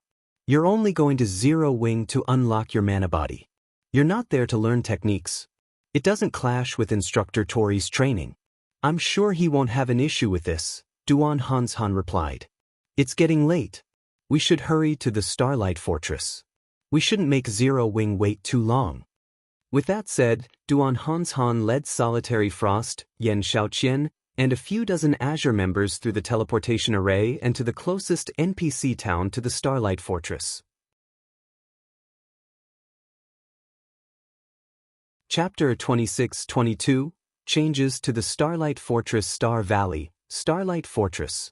A long line of players, including tens of thousands, waited to enter the magnificent, ancient fortress. There were also quite a few Tier 3 players among them, creating a spectacular, stunning scene for first-time visitors.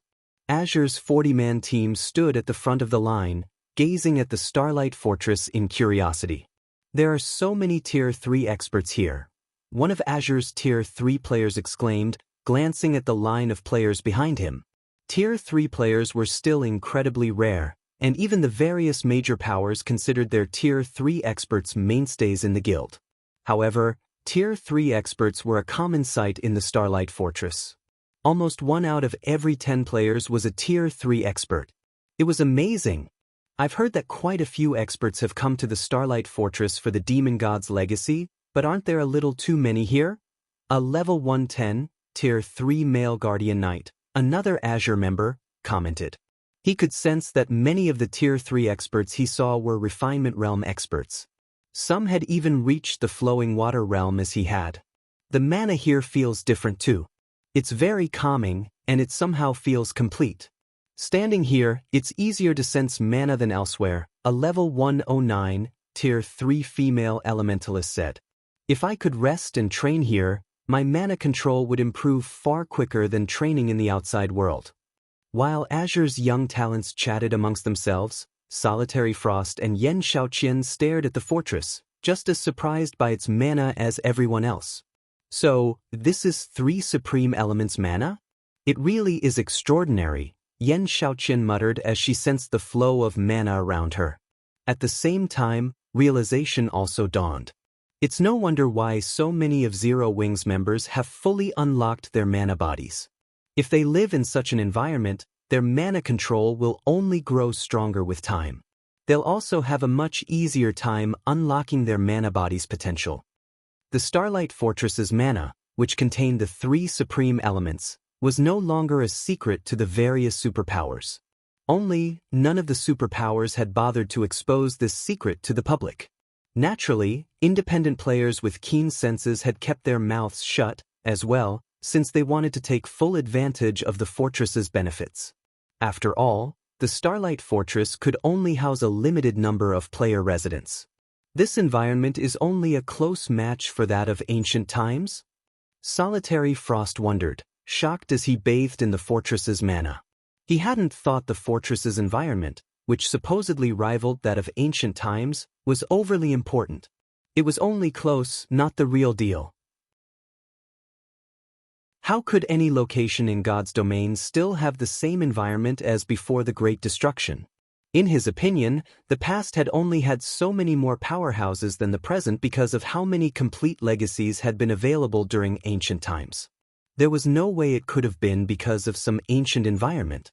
Of course, the environment during ancient times had been incredibly mana-dense, but all of the various superpowers had their own special training grounds with high mana density.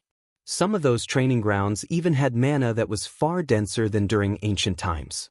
After reaching the Starlight Fortress and experiencing its mana firsthand, however, Solitary Frost realized how sorely mistaken he had been. Even as a melee player, he could feel his mana affinity growing. Although his affinity didn't increase much, only 10% to 20% at most, this had already significantly improved his mana control. At his standards, as long as he found a good place to train within the Starlight Fortress, he'd likely unlock his mana body's full potential within just 10 days. It was no wonder how Zero Wing had nurtured so many experts with fully unlocked mana bodies. The Starlight Fortress's environment even astounded Duan Han. Damn it! This isn't what I was told. According to the Intelligence Department's report, the mana here should only help players with sharp perception of mana unlock their mana bodies, not ordinary Tier 3 experts. When Duan Han glanced back at the players waiting to enter the fortress, he couldn't help the urge to pummel Azure's Intelligence Department. Duan Han didn't realize that Azure's intelligence reports had been, for the most part, accurate regarding the fortress's environment when it had first opened, but as time had passed, and the Starlight Fortress's magic array had continued to absorb more of the 3 supreme elements' mana from its surroundings, the fortress's mana had steadily improved. Now, even Tier 3 experts who barely noticed mana could reap immense benefits from the Starlight Fortress's environment. As Azure's members fell into a heated discussion over the fortress's mana, a crimson-eyed, blonde woman in silver light armor and carrying a runic greatsword emerged from the fortress. The players in line fell silent the moment they noticed this woman. She was none other than Phythalia, the Starlight Fortress's manager. Phythalia had taken care of many Tier 3 experts and teams that had tried to cause trouble outside of the Starlight Fortress. Just 2 days ago, she had single-handedly annihilated a superpower's 100-man, Tier 3 team.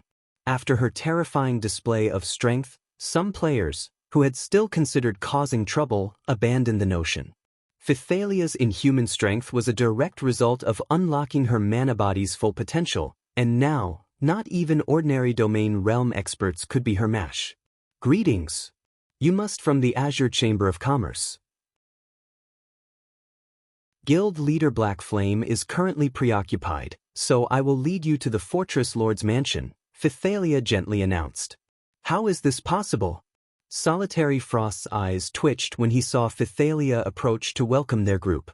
He and Phythalia were old acquaintances. He had constantly tried to challenge her, and they had clashed several dozen times. Unfortunately, he had lost every match. He had hoped to challenge Phythalia again after his training with Violet Sword. However, he had never dreamed that she'd be responsible for helping Zero Wing welcome them to the Starlight Fortress. This was the commander of Divine Tribe's Divine Hymn Legion they were talking about. Commander Phythalia, I didn't expect to find you here. I thought you'd have gone to the Demon God's shrine like every other expert, Duan Hanshan said, similarly surprised to see Phythalia. The Demon God's shrine in Star Valley had become a main training ground for domain realm experts due to the few special secret lands that were connected to the shrine. Not only could players acquire treasures in these secret lands, but they could also use the areas to grow stronger. Of course, only domain realm experts and incredibly strong peak experts could take advantage of these benefits. Due to the powerful monsters and traps within the secret lands, even ordinary peak experts would meet a swift end if they tried to explore them. Moreover, entering the Demon God's shrine wasn't an easy task. One would need a lot of manpower to secure enough entry passes, and to make matters worse, each pass was a single-use item. Generally, only superpowers near Star Valley chose to send their experts to the Demon God's shrine. However, Phythalia was different. Divine Tribe had the only temporary residence within the Starlight Fortress. Entering the Demon God's shrine should be a piece of cake for her. Read latest chapters at Wuxia World. While the Demon God's shrine is useful, training in the Fortress Lord's Mansion's battlefield is far better. It's a pity that the battlefield can only accommodate a limited number of people, or I'd use it constantly, Phythalia said, a bitter smile forming as she shook her head. At the same time, she flashed Azure's members an envious look. Due to the recent partnership between Azure and Zero Wing, Feng had decided to allow these young talents to train in the Fortress Lord's Mansion's large battlefield for free for a few days. There's a better place than the Demon God's shrine? The news astonished Solitary Frost. For experts of his and Phythalia's caliber, growing stronger by training was incredibly difficult. The fact that the Demon God's shrine could help domain realm experts was amazing. If not for the problem of distance and manpower, Azure's domain realm experts would have long since made their way to the shrine. And yet, Phythalia insisted that training in the Starlight Fortress's Fortress Lord's mana was even more effective than training in the Demon God's shrine. How could he possibly believe such an outlandish claim? Let's pause our conversation for a moment. Our time is limited. We should head to the mansion immediately, Phythalia said, ignoring the confused looks Azure's members gave her and leading these players straight to the Fortress Lord's mansion. Chapter 26-23, Zero Wing's True Foundation? Starlight Fortress, Fortress Lord's Mansion. As the heart of the Starlight Fortress, the mana within the Fortress Lord's Mansion had changed significantly. From the outside, it looked as if the mansion and its surroundings were encased in a layer of crystals, and the breathtaking sight attracted every passerby's attention. Amazing! The mana here is at least 50% denser than in the outside world. It's no wonder why you deem this to be an excellent training ground, Commander Phythalia, Duan Hanshan praised as he marveled at the glittering castle before him. The Starlight Fortress's mana density had already been extraordinary. It had been so high that it had even rivaled, possibly surpassed, the various superpowers' special training grounds. However, the Fortress Lord's Mansion had even denser mana. One would be hard-pressed to find another location on the Western continent with such dense mana. If players could train in such rich, special mana, their efficiency would skyrocket. Even domain realm experts like Duan Hanshan could likely benefit from an environment with such abundant mana. However, Phythalia merely chuckled in response. Without comment, she led Azure's group into the heavily guarded Fortress Lord's mansion. When they stepped into the mansion grounds, Duan Hanshan and his entourage from Azure were utterly stupefied. Aside from the multitude of Zero Wings experts, over 50 personal guards stood guard around the courtyard. Even the weakest of these NPCs was a secret silver guard, and there were as many as 8 fine gold guards present. These NPCs could even annihilate a 1,000-man team of Tier 3 experts. Once their surprise subsided, Azure's members realized how refreshed and light they felt, as if newer, better bodies had replaced their old ones. What's going on? Why do I feel like I have so much more physical control? Solitary Frost exclaimed as he sensed the changes. Dense mana shouldn't have such an effect. It's not just our physical control. I can feel my mana control significantly improving as well, Xiaoqian said in the team chat. It's no wonder why Guild Leader Black Flame is so confident that he can help us fully unlock our mana bodies quickly and cross the 100% threshold. They had experienced plenty of mana-rich environments before, including places with denser mana than the Fortress Lord's mansion, yet none of those places had affected them in this way. They hadn't moved past the mansion's front courtyard, yet Xiaoqian sensed a tremendous increase to her combat power. If she could train here for a while, she was confident that she'd reach the domain realm in no time. Her mana control would reach a whole new level as well. Sensing the changes, Duan Hanshan turned to Phythalia and asked, "Commander Phythalia, didn't our agreement with Guild Leader Black Flame only entail 3 training slots? Has there been some mistake?" According to Azure's agreement with Feng, Azure would receive 40 entry slots into Violet Sword's ancient secret land. As a bonus, Zero Wing would also help 3 of Azure's members unlock their mana body's full potential and break past the 100% threshold. Aside from Sinful Flame, Solitary Frost, and Xiaoqian, Azure's members had only come to the Starlight Fortress to prepare for the trip to the ancient secret land and undergo some simple training beforehand. However, Phythalia had led their entire team to this sacred training ground. There must have been some misunderstanding. There's no mistake. All of you will train here for the next few days. As for the 3 slots, those trainees will go somewhere else. Unfortunately, I don't qualify to go with them, Phythalia said, chuckling. The Fortress Lord's mansion was a one-of-a-kind training environment, so it wasn't unexpected that Duan Hanshan would misunderstand. If possible, Divine Tribe would negotiate for a long-term alliance with Zero Wing to train in the Fortress Lord's mansion, but it had a limited number of combat rooms. To ensure its own members could continue their development, Zero Wing could only afford to lease a few of these rooms. The only reason that Zero Wing was willing to splurge and lend 40 combat rooms to Azure's members was the high price the chamber had paid. What? The 3 candidates won't be trained here? Duan Hanshan was a little shocked. He still had his doubts that Feng could help Sinful Flame, Solitary Frost, and Xiaoqian unlock their mana body's full potential in a single day, much less help them cross the 100% threshold. However, after witnessing the Fortress Lord's mansion, Duan Hanshan wondered if the feat were actually possible. After all, this environment drastically improved players' physical and mana control. Azure certainly had nothing like this. Not even Violet Sword had such a wondrous training environment.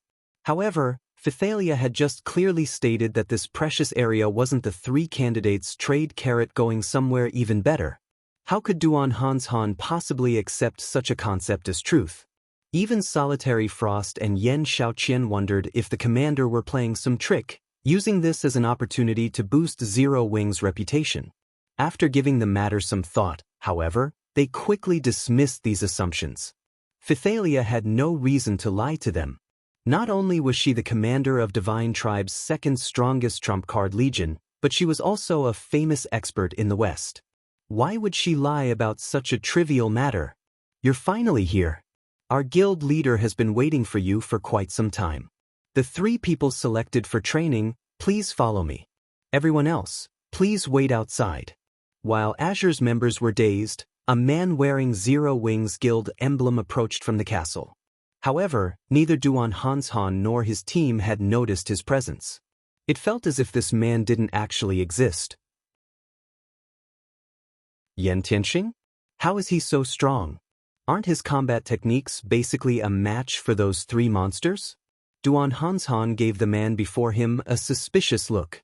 According to the report he received on Zero Wing, Yan Tianxing was only an ordinary domain realm expert, yet he had obviously made considerable progress in the domain realm. Yan Tianxing was now entirely capable of standing toe-to-toe with Butterfly Belle and her comrades. Uncle Hanshan, should we go? Yan Xiaoqian asked. Go on. Make sure you listen to Elder Flame later, understand? Duan Hanshan said, nodding. He had only seen Zero Wing as a guild with no foundation, relying entirely on its guild leader for its success. In fact, most superpowers assumed Zero Wing's overall combat power was only on par with ordinary superpowers. However, when it came to other aspects, such as nurturing talented players, Zero Wing couldn't even compare. The guild would need a miracle to become an ordinary superpower in the future. However, Duan Hanshan realized how wrong he and the various superpowers had been after entering Starlight Fortress's Fortress Lord's Mansion. Understood. Yan Xiaoqian and Solitary Frost replied, standing at attention. Please, lead the way. Sinful Flame turned to Yan Tianxing once Duan Hanshan had finished instructing the two youngsters. Read latest chapters at Wuxia World. You, follow me, Yan Tianxing responded with a nod. Yan Tianxing then led Sinful Flames 3 into the mansion's lobby and to the Legacy Room, which was located in the heart of the mansion. Two level 122, tier 3, fine gold guards stood before the Legacy Room. Not even Sinful Flame would dare make a rash move before these two personal guards. When the doors parted, Sinful Flame and the two young experts noticed a man standing in the Legacy Room. He was manipulating the room's magic array, and all of the elemental mana within flowed around him. As the man continued his work, the mana around him grew astonishingly dense, eventually condensing into a white mist. Elemental control. Mana mist. How is this possible? Yan Xiaoqian stared with wide eyes, shocked at the man within the room.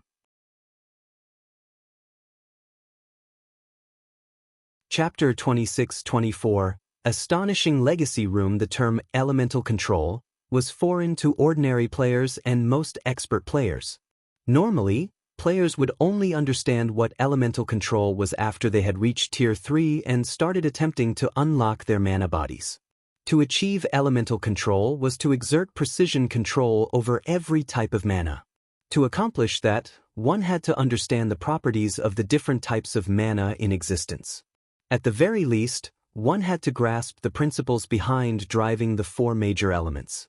At this stage of the game, however, let alone gaining precision control over the various types of mana, the superpowers were still clueless about the operating principles of the four major elements. Hence, even domain realm magical class players were incapable of elemental control.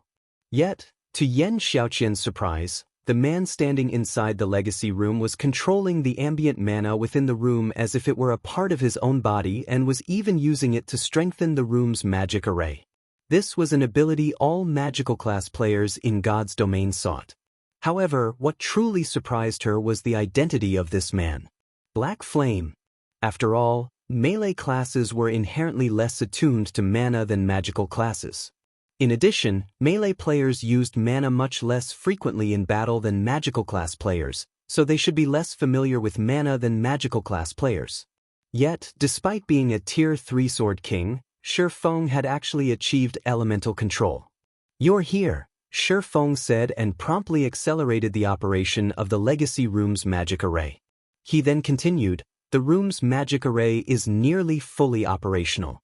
The three of you will be learning how to unlock your mana bodies here. In a while, each of you will have 5 minutes to experience what it feels like to have a fully unlocked mana body. What you need to do during this time is memorize the feeling of how the mana inside your body flows. Afterward, you will have to think of ways to replicate this feeling. Remember, each of you has only one opportunity. Experience a fully unlocked mana body for 5 minutes? Yan Xiaoqian was surprised at Feng's words. Although the experience lasted only 5 short minutes, if she knew what her fully unlocked mana body would feel like, she would have a much easier time unlocking it afterward. Moreover, she wouldn't have to worry about going astray and taking a long detour. She could simply head straight to her goal. So, this is the secret behind Zero Wing's strength? Solitary Frost similarly gazed at Feng in astonishment. Currently, the various superpowers of God's domain were already struggling to find a location that could help players improve their mana control. Zero Wing, however, could allow players to experience how it felt to have a fully unlocked mana body for 5 minutes. The guild was standing on a completely different playing field from the various superpowers. It's no wonder Zero Wing has so many experts with fully unlocked mana bodies. If the other superpowers were to find out about this, they'd most likely die of envy. Sinful Flame took a closer look at the legacy room upon hearing Feng's explanation. While players could fully unlock their mana bodies given enough time, the sooner a player did so, the sooner they could venture into locations that remained forbidden to ordinary Tier 3 players and obtain opportunities there. They would also have more time for other things. After all, exploring the mana body took up a lot of time and energy.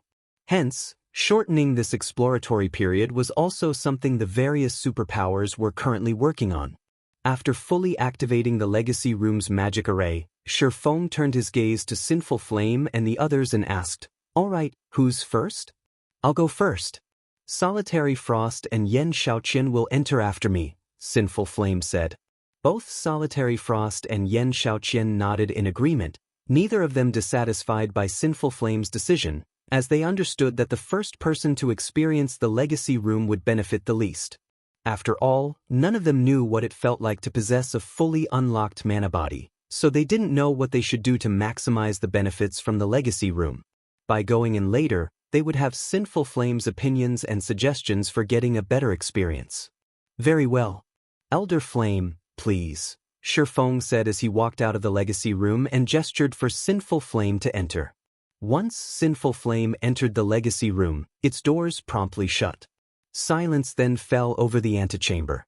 Solitary Frost and Xiaoqian could not help growing nervous and curious as they eyed the closed doors. Even now, they remained dubious of being able to fully unlock their mana bodies within a day. After all, the further one unlocked one's mana body, the more difficult additional progress became. This wasn't a feat that could be accomplished just by briefly experiencing having a fully unlocked mana body. Trial and error required a lot of time. Meanwhile, as Solitary Frost and Xiaoqian were entertaining such thoughts, 5 minutes flew by. In the next moment, the doors to the legacy room slowly opened, and dense mana poured out the doorway. Both Solitary Frost and Xiaoqian were stunned when they saw Sinful Flame walk out. They could tell that the dense mana coming from the room actually belonged to Sinful Flame. Moreover, the aura Sinful Flame radiated was suffocatingly strong. "Elder Flame, did you fully unlock your mana body?" Xiaoqian exclaimed in disbelief. She knew that, previously, Sinful Flame had unlocked his mana body's potential to only a little over 80%, so reaching 100% should still take him quite some time. Now, just 5 minutes after entering the legacy room, he had already fully unlocked his mana body. How could she believe this? At this moment, let alone Xiaoqian, even Feng was surprised by this situation. Originally, he had intended to use the remaining 3 slots to the legacy room on Zero Wing's experts that had good potential. However, in order to obtain Azure's trust and its Void Realm legacy, he had no choice but to give them to Azure. Even so, Azure's 3 candidates should still emerge from the legacy room a little way off from fully unlocking their mana bodies. After all, unlike Fire Dance and the others, Sinful Flame's 3 did not get to experience the trial inside the legacy gate and gain a significant amount of knowledge relating to the mana body. Hence, Feng had been prepared to give them 3 of the ancient potions he had obtained from Poison City. Coupled with the effects of the Fortress Lord's Mansion's combat rooms, those should make it possible for Azure's 3 candidates to fully unlock their mana bodies within 1 day. Feng never thought that Sinful Flame's talent would be this high. Sinful Flame had actually succeeded in fully unlocking his mana body after just one trip into the legacy room. His talents were terrifying. During the brief moment Feng was in shock, Sinful Flame turned to look at Solitary Frost and Xiaoqian and advised, "Once you two are inside, don't use the methods you previously used to operate your mana body to experience your fully unlocked mana body. Instead, just focus on sensing how the mana inside your mana body flows. There are many mistakes in the methods we researched. If you insist on using your previous notions to experience your fully unlocked mana body, you'll have a difficult time gaining any improvements. Moreover, while inside, I sense that reaching 100% potential isn't the end for the mana body, but a new beginning. Even though I have fully unlocked my mana body now, I can feel that it is still inferior to the mana body I had inside the room. However, my talents are limited, so I only manage this much for now. Just like Guild Leader Black Flame said, give everything you have into memorizing the sensations you feel while inside the room and don't think of anything unnecessary. Only by doing so will you be able to gain a greater harvest. You might even cross the 100% threshold through this opportunity." Upon hearing Sinful Flame's words, Yan Tianxing, who stood to one side, nodded his head thoughtfully. As for Solitary Frost and Yan Xiaoqian, they glanced reflexively at Feng in embarrassment. Previously, they hadn't placed much importance on Feng's words, treating them as mere chatter. They had failed to realize that Feng was actually giving them pointers. In reality, even Feng was startled by Sinful Flame's words. After all, he hadn't been giving any serious advice before, just stating the basic method for utilizing the legacy room. Of course, Feng did not show his surprise on his face, simply nodded silently at Sinful Flame's words. Following which, Solitary Frost and Yan Xiaoqian also entered the legacy room one after another. Time flowed like running water, and 3 days went by quickly. In an ancient forest in the faraway Silver Moon Empire, Violet Light City stood on a mountaintop, overlooking the entire forest. The city teemed with mythologies and Violet Sword's members. Instructor Tori and the others from Violet Sword had arrived quite some time ago and were currently standing above the city's front gate. "Instructor Tori, everyone's ready. Now, we're just waiting for Zero Wings members," Crimson Star reported as she approached Tori. "Read latest chapters at Wuxia World. Ew, I heard that Mythology partnered with several superpowers. Their raid team attempted the elite trial yesterday. The 200-man raid team consisted entirely of bona fide Void Realm experts, some of whom even have fully unlocked mana bodies. However, I heard that even a fully unlocked mana body was of limited help inside the trial. In the end, Mythology's raid team failed to defeat the trial boss. Although Zero Wing has a lot of experts with fully unlocked mana bodies, they hardly have any Void Realm experts in the guild. I wonder if they can even reach the Hero Trial's trial boss?" Wildfighter said, smirking. "I'm afraid that's going to be difficult. I really don't know what Black Flame was thinking back then to suggest filling the majority of the raid team with Zero Wings members. If he finds out about Mythology's failure, he'll most likely die of regret," Crimson Star said, smiling. "Once they team wipe a few times, I bet he'll come asking us for reinforcements. The ancient Secret Land's elite trial already reduced the advantages of a fully unlocked mana body by a large margin. If not for Mythology's raid members having extremely high combat standards, they wouldn't even have reached the elite trial's trial boss, much less get the chance to fight it. If even the elite trial placed such a heavy suppression on the mana body, the suppression in the hero trial would naturally be much greater. In that case, the chances of Zero Wing's raid team, which barely had any peak experts in it, meeting the hero trial's trial boss were practically zero." While Wildfighter and Crimson Star were conversing, a steel behemoth and several gigantic flying mounts approached Violet Light City, their arrival causing a commotion throughout Violet Light City.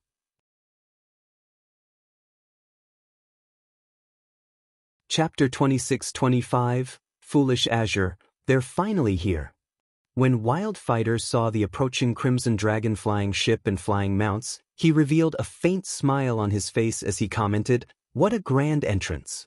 It's a pity that they don't know just how much suppression the ancient secret lands trial places on the mana bodies of players.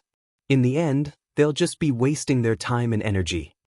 Too bad we have to waste our chance to challenge the hero trial as well, Crimson Star said, sighing.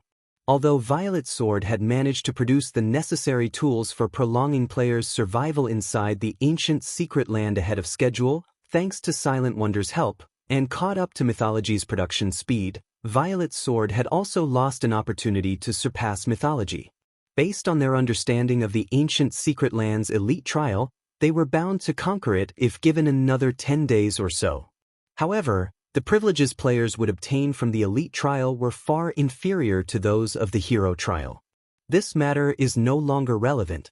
Although we will be losing our opportunity to challenge the hero trial, Mythology won't necessarily be able to clear it either. In the end, our guilds will end up even, Tori said calmly. Looking at the Crimson Dragon flying ship slowly descending from the sky, he continued, rather than us, Zero Wing will be the one in great trouble if it fails to conquer the hero trial. That's right. Zero Wing has most likely made the worst possible decision this time, Wildfighter said, nodding in agreement with Tori's words. Zero Wing had dispatched over 100 experts with fully unlocked mana bodies to challenge the ancient secret land this time. While this would indeed increase Zero Wing's reputation, it would also attract plenty of hidden dangers to the guild.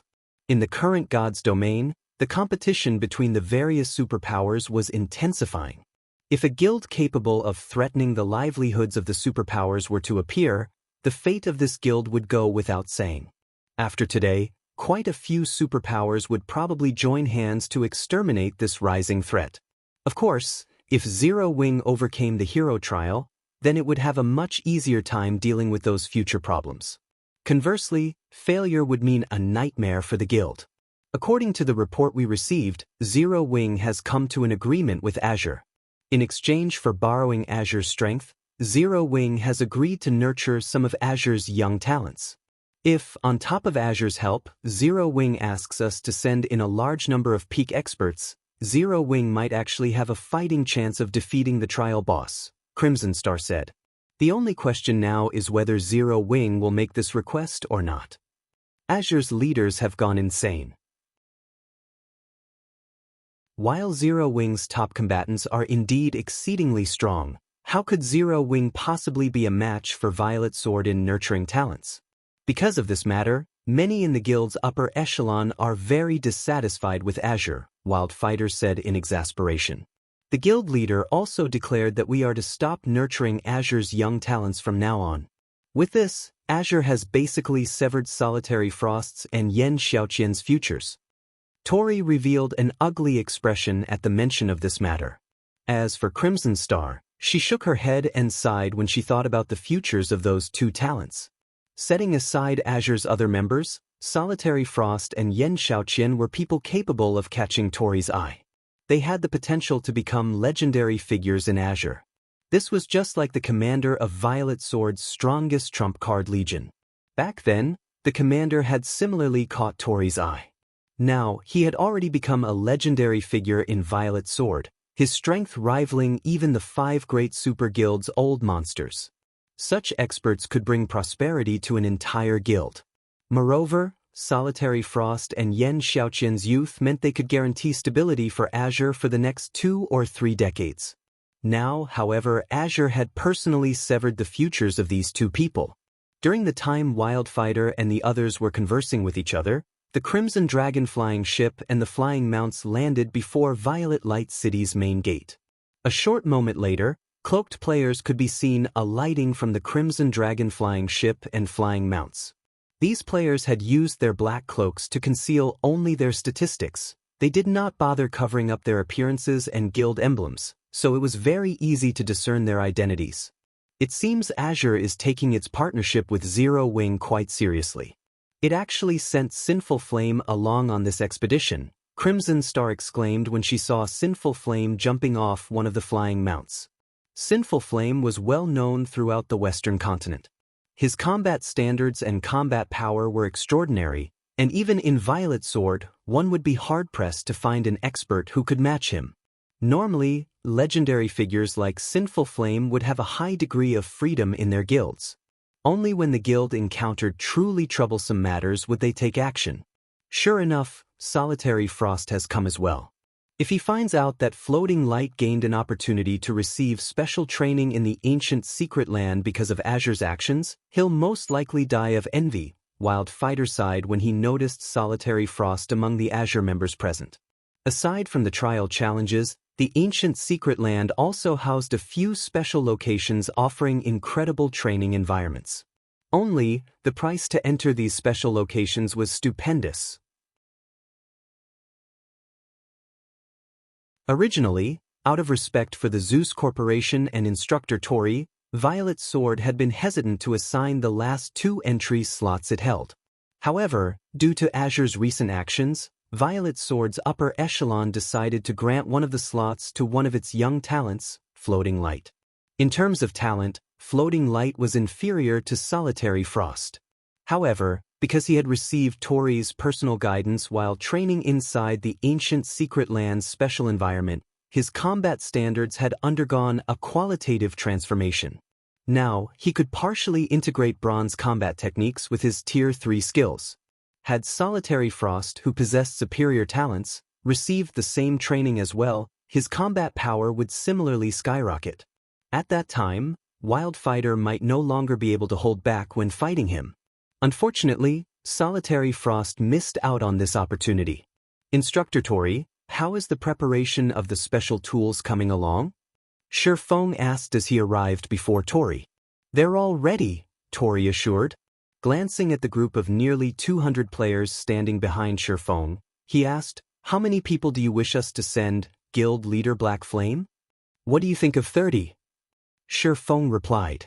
After all was said and done, this was a partnership between Zero Wing and Violet Sword. Hence, after giving the matter some thought, he decided to have Violet Sword send 30 players to join the raid team, a number that was neither too high nor too low. With this, when the raid succeeded, Violet Sword wouldn't seem completely unrelated. The Super Guild should also have no problem dispatching this number of peak experts. 30? That's fine with us, Tori said while stroking his white beard. He then turned to Wildfighter and Crimson Star and said, afterward, you two will personally lead the team and provide your full support to Guild Leader Black Flame. Understood. Wildfighter and Crimson Star responded simultaneously. However, when Violet Sword's experts heard Tori commanding Wildfighter and Crimson Star to participate in the raid, they were baffled. In their opinion, it was already a big deal for Tori to have Vice Commander Floating Light, a domain realm expert, take part in the raid. They never thought that he would have 2 of the guild's prestigious instructors participate as well. Read latest chapters at Wuxia World. Anybody capable of becoming an instructor in Violet Sword was part of the core upper echelon of the guild. Rarely would these individuals lead a guild expedition. And if they did, the mission would normally be critical. Now, however, Tori was actually sending not 1, but 2 instructors to participate in the raid. If word of this matter spread, it would definitely cause a sensation in the guild. All right, make the necessary preparations according to our previous arrangements, Wildfighter commanded as he looked at the team of experts standing behind him. At Wildfighter's command, 28 of the Peak and Apex experts present promptly went into action. Guild Leader Black Flame, please follow me. We still need to walk quite a distance to reach the secret land's entrance, Crimson Star said calmly as she approached Feng. Once we arrive there, I believe all the necessary items should be ready. All right, I'll be troubling you then, Feng said, nodding. He then had everyone on his team follow Crimson Star into Violet Light City.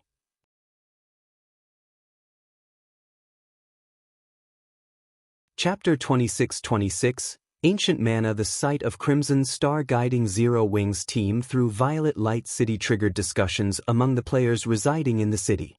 Who are those people? Violet Sword's Crimson Star is actually guiding them.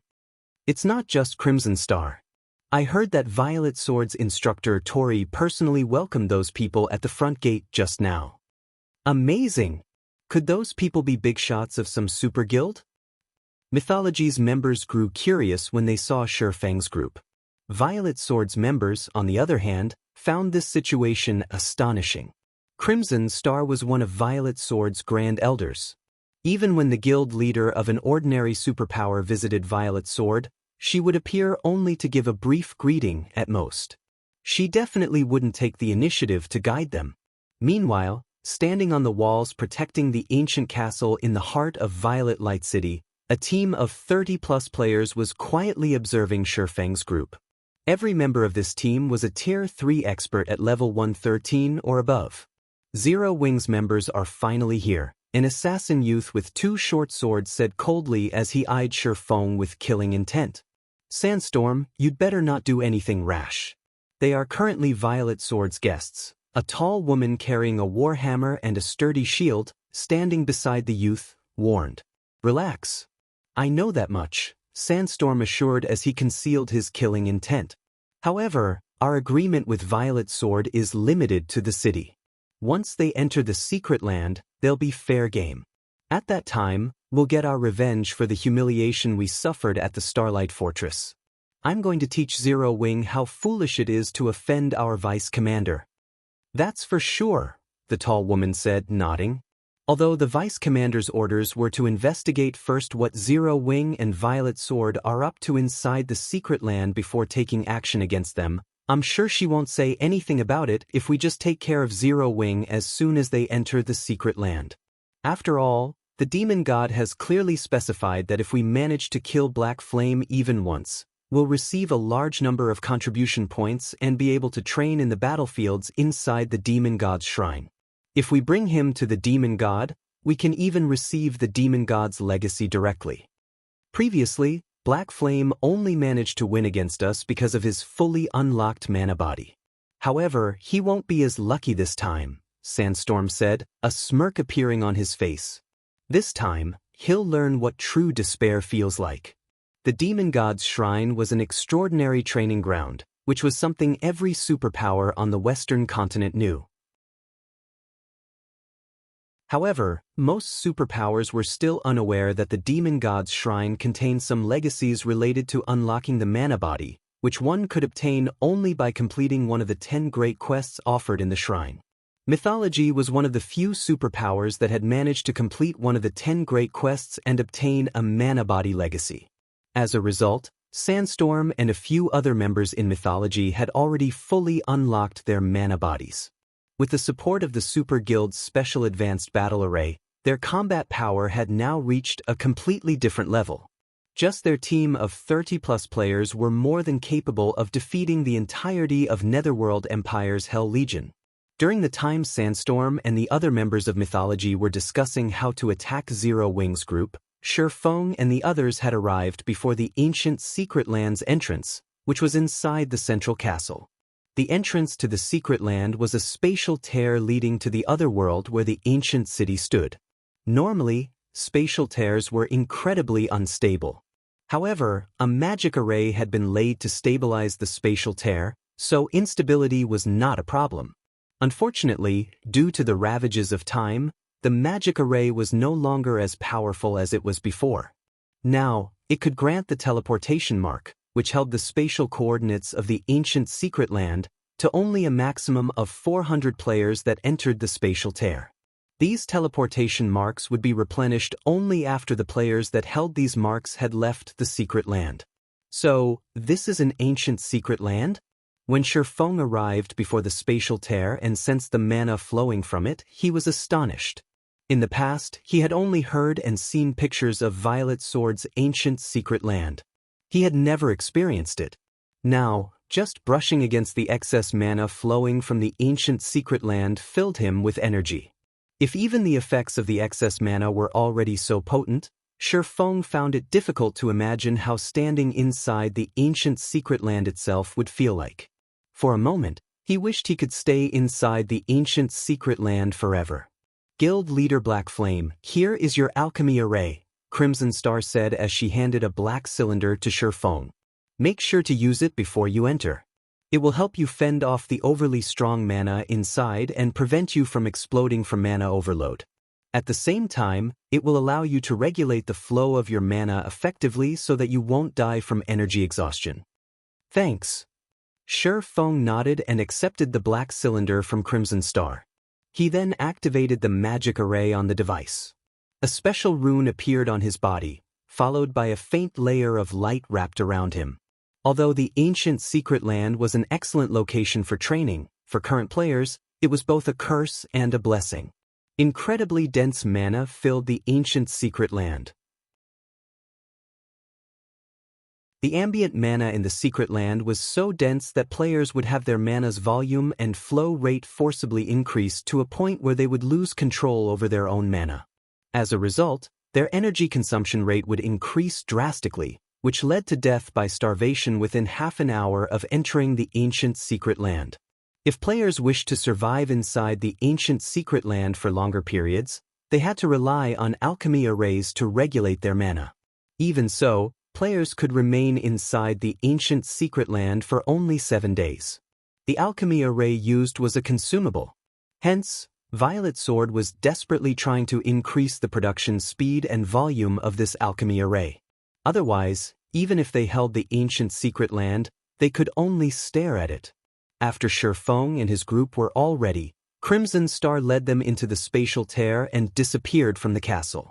Everyone was immediately teleported to a dense forest. All around them were ancient trees towering over 100 meters. Translucent crystals adorned these trees, giving the trees and the forest a mesmerizing beauty. The mana inside the forest was also so dense that it had condensed into white mist. However, despite the white mist, everyone's vision remained unaffected. During the time everyone was enjoying the scenery around them, a roar suddenly came from a distance and echoed throughout the forest. Upon turning toward the origin of the roar, everyone quickly noticed a 200-meter-tall, one-horned bear fighting an equally tall, six-eyed ape. Every one of the two beasts' actions shook the entire forest and deformed the terrain around the monsters. Damn it! Why are two region chiefs fighting each other? Crimson Star frowned as she watched the battle of the two giant behemoths.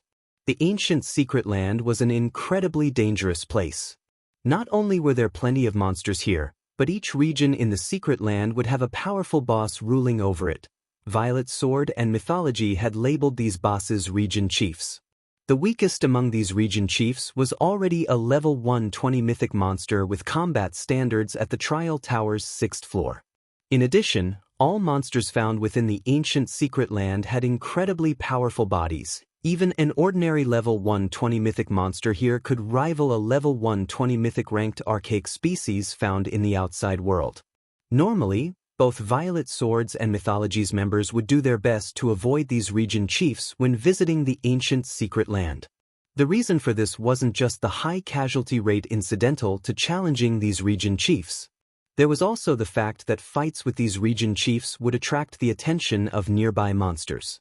Players that fought a region chief would end up having to fight a continuously increasing number of monsters and eventually suffer annihilation. Two region chiefs appearing in this location could be considered to be the worst-case scenario. In the outside world, there were indeed instances where players could take advantage of monsters fighting each other. However, the monsters inside the ancient secret land were incredibly smart. So long as they sensed the presence of players, they would promptly stop fighting each other and cooperate to kill the intruding players first before resuming their fight. They wouldn't give players any opportunities to take advantage of it all. Why is our luck so horrid? We actually came across two region chiefs having a territorial battle. Sandstorm, who was currently hidden on a tree some distance away from Feng's group, complained in frustration when he saw the two fighting behemoths straying closer to his team's position. Alright, forget about Zero Wing for now. We need to leave this place quickly. We'll be doomed if those two region chiefs discover us, the tall, female guardian knight standing beside Sandstorm said. I know, Sandstorm said, gritting his teeth as he shot a glare at the distant Feng. As Sandstorm's group was preparing to leave the area, Crimson Star also had everyone on the team prepare for a hasty retreat. Guild leader Black Flame, we need to leave this area fast. We'll be in trouble if we stay here any longer, Crimson Star said hurriedly as she looked at Feng, who was still quietly observing the two battling region chiefs. Shouldn't that way be the shortest path to the ancient city? Feng asked as he pointed toward the two behemoths. If we circle around them, wouldn't we need to waste half a day?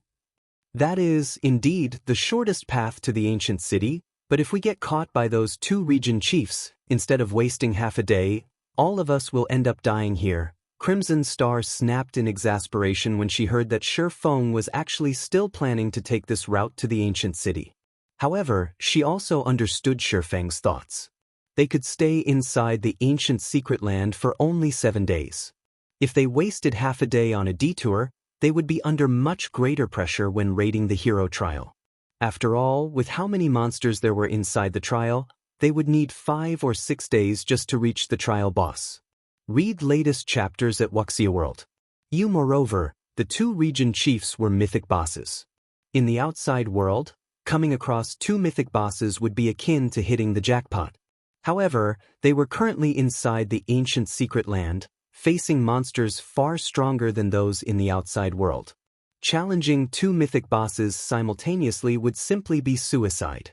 Otherwise, Violet Sword wouldn't have to be so careful when exploring the ancient secret land. Guild leader Black Flame, let's leave. If we don't go now, we'll enter the perception range of those two region chiefs, Wildfighter advised urgently. Our main goal is to clear the trial. We don't need to fight those two region chiefs. I guess you're right. We don't need to fight those two, Feng said, nodding. He then turned to look at Crimson Star and Wildfighter and added, I'll lure them away. Use this opportunity to sneak past them. After saying so, Feng dashed straight for the two behemoths.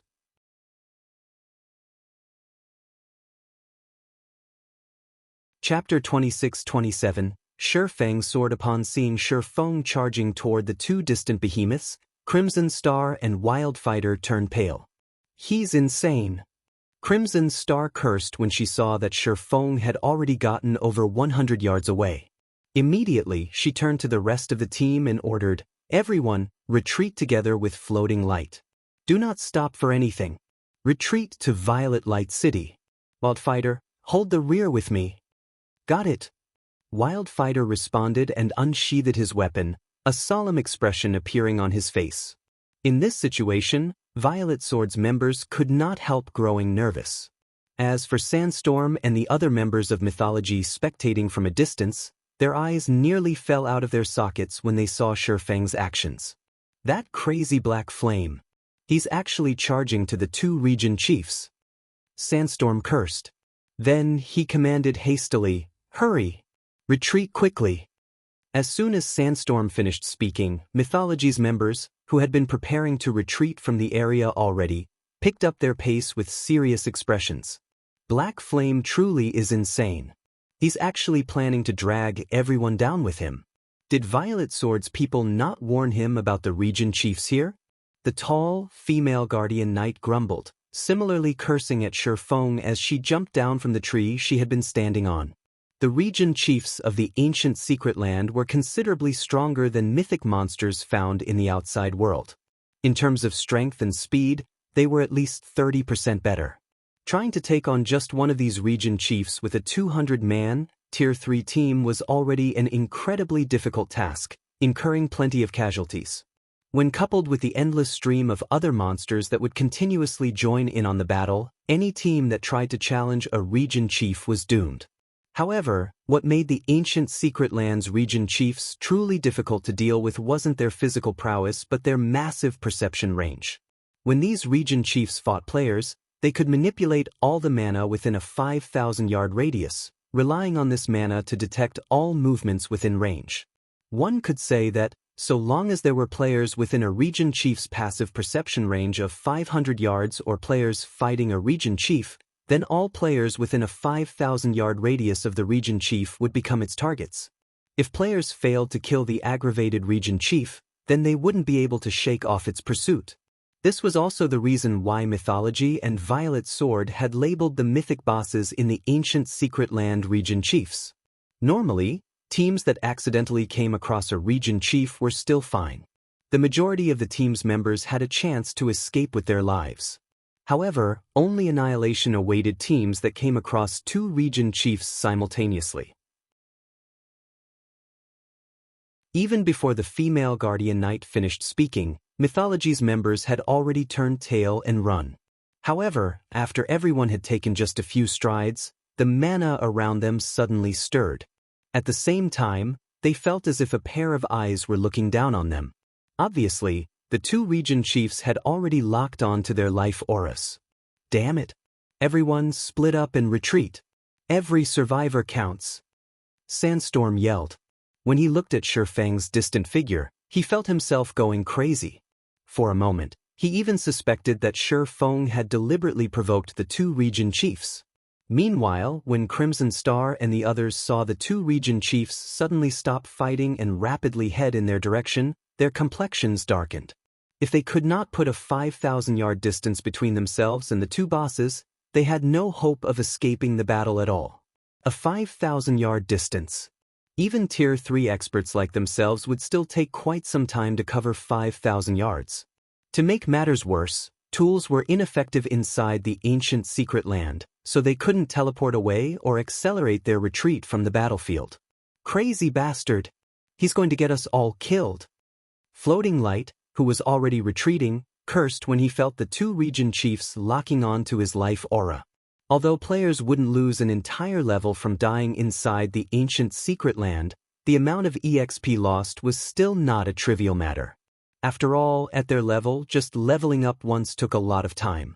Hence, even a small percentage of their EXP equaled 1 or 2 days' worth of hard work.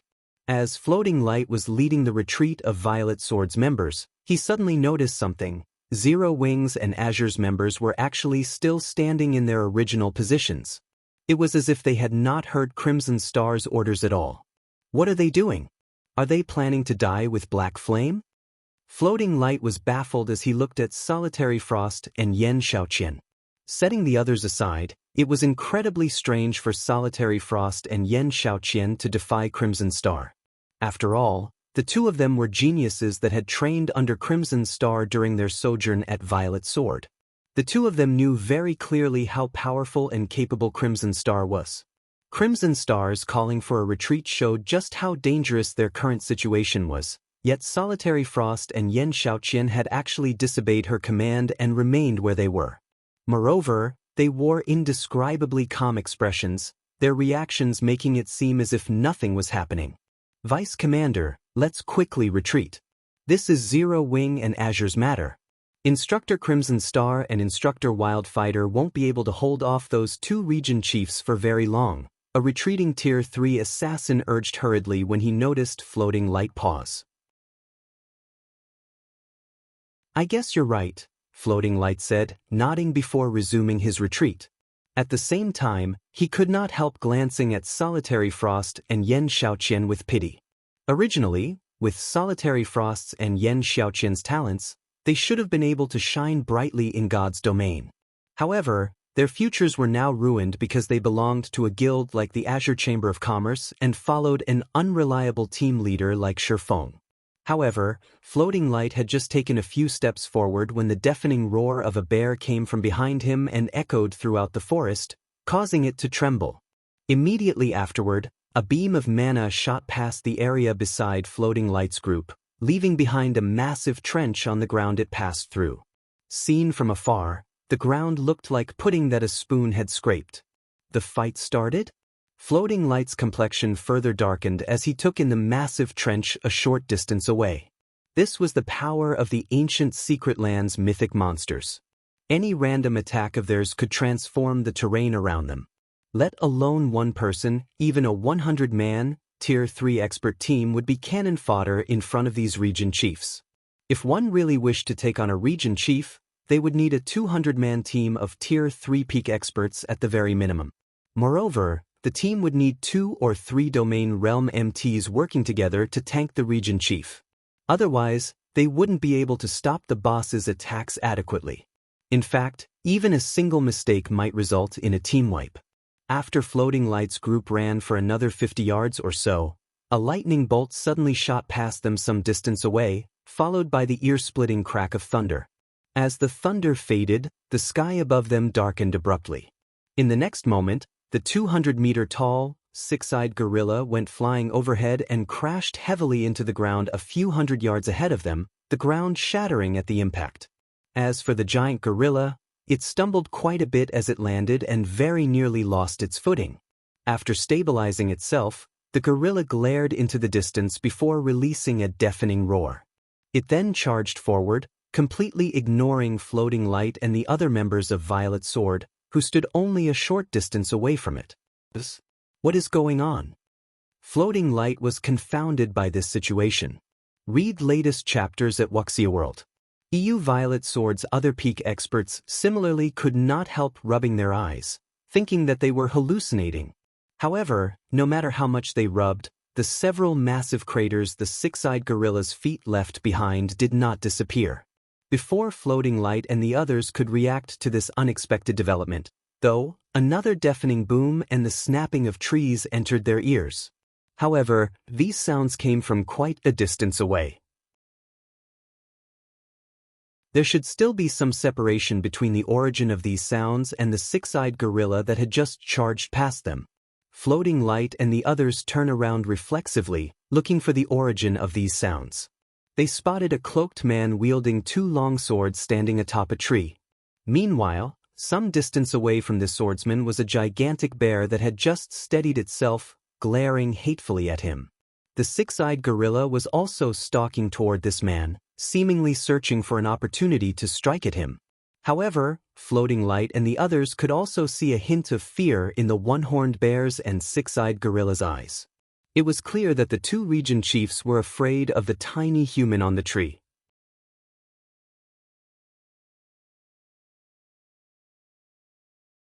Chapter 26-28, Suppressing the Region Chiefs. Floating Light and the other members of Violet Light gaped in shock at the man standing atop the gigantic tree that was over 100 meters tall. Just how high is his strength? Those were two level 120-plus region chiefs. Either of those region chiefs could wipe out a 200-man, Tier 3 team of peak experts. Facing both region chiefs, even a team of such caliber was sure to get annihilated. At this moment, however, Feng had single-handedly suppressed and even repelled the two region chiefs. This was simply unbelievable. Is this why they didn't retreat before? When Floating Light looked at the two region chiefs warily eyeing Feng and thought back to the fact that Solitary Frost and Xiaoqian had not moved even after Crimson Star gave the command to retreat, realization immediately dawned upon him. With such a monstrous team leader, there was indeed no need to retreat. At this moment, Floating Light and the other retreating members of Violet Sword weren't the only ones shocked by this situation. Crimson Star and Wildfighter, who were planning to hold the rear, as well as the frantically retreating members of Mythology, nearly had their eyes fall out of their sockets when this incredible scene played out before them. What did he do during this period? How did he raise his strength attribute to such an extent? Sandstorm's heart roiled with shock as he stared at Feng. During the fight at the Starlight Fortress, the strength Feng displayed was just close to reaching the Tier 4 standard.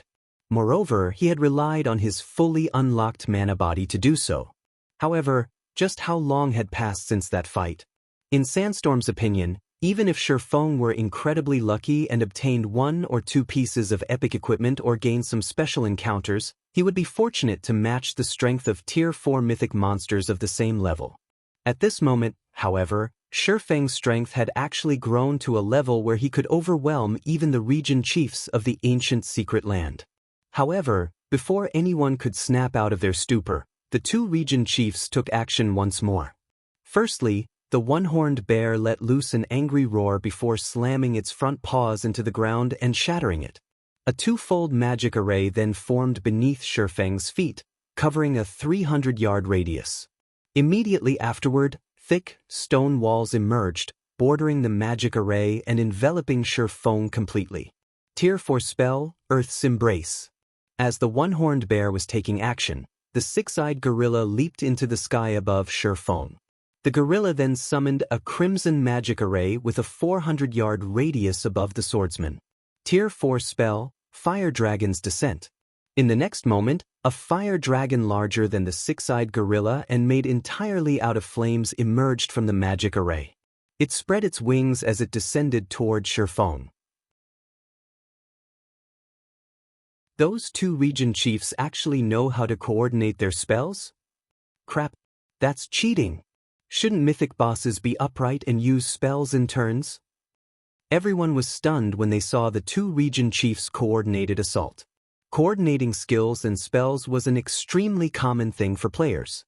However, this was the first time they had seen monsters, particularly Tier 4 bosses, do so.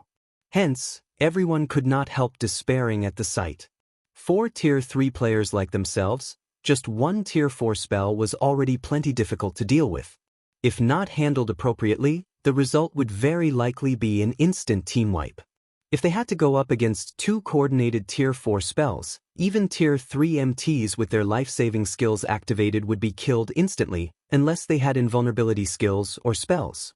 It's really over this time. Crimson Star shook her head and sighed when she saw the 2 coordinated Tier 4 spells.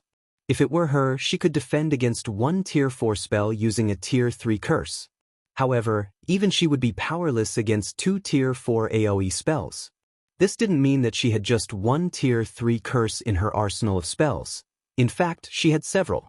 Currently, however, it was simply impossible for her, and most likely all magical class players in God's domain, to double cast 2 Tier 3 curses.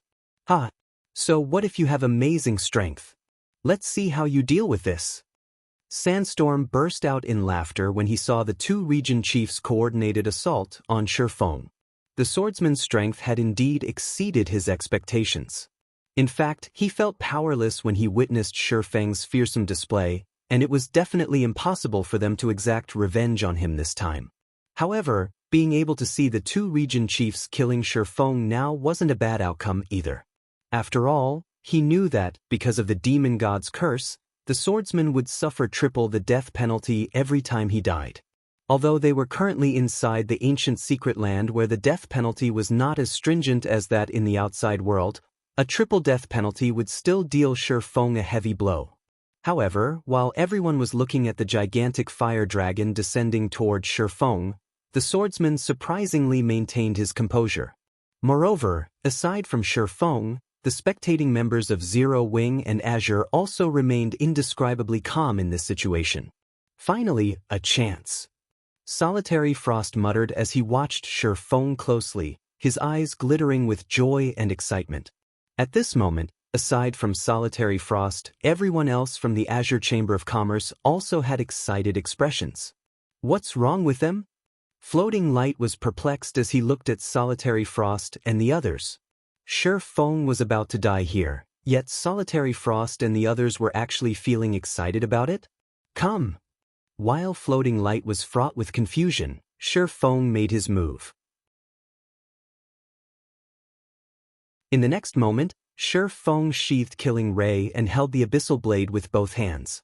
He then jumped up from the treetop, propelling himself straight toward the descending fire dragon.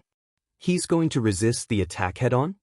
Floating Light could not help but disapprove of Feng's decision when he saw the swordsman heading for the fire dragon.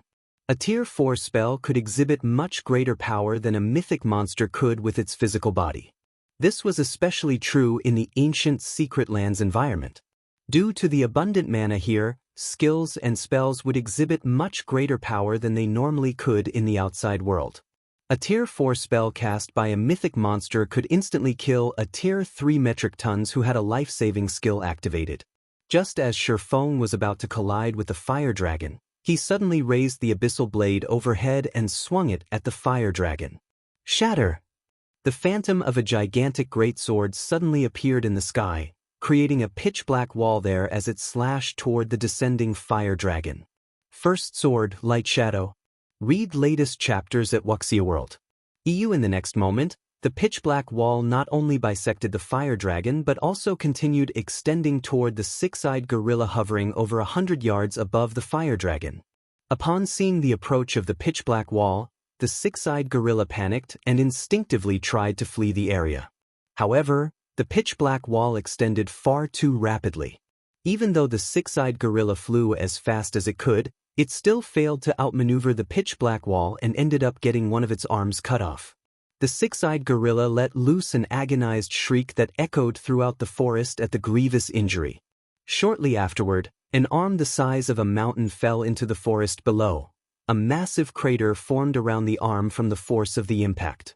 As for the six-eyed gorilla, it plummeted to the ground and tumbled helplessly for some distance. Due to the loss of its arm, the gorilla's combat power also decreased significantly.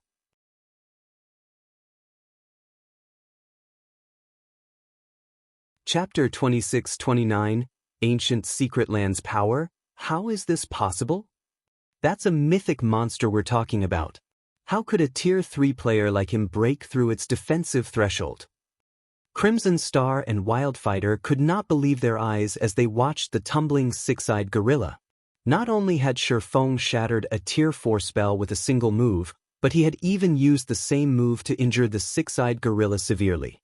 On paper, the gorilla had only lost around 500,000 HP from the attack, which was nothing compared to its 2 billion HP, but in reality, his attack had caused far more damage than that. There were two general types of attacks in God's domain. The first type reduced the HP of the target, while the other weakened the target's defenses. In the case of the former, if the target's HP fell to 0, then they would die. In the case of the latter, if the target had its defenses destroyed, then its physical body would suffer damage, which would, in turn, reduce the target's combat power as well as the difficulty of killing said target. Only, it was incredibly difficult for players to execute attacks capable of destroying a monster's defenses, particularly those of high-ranking monsters, as the stronger a monster was, the higher its defensive threshold would be.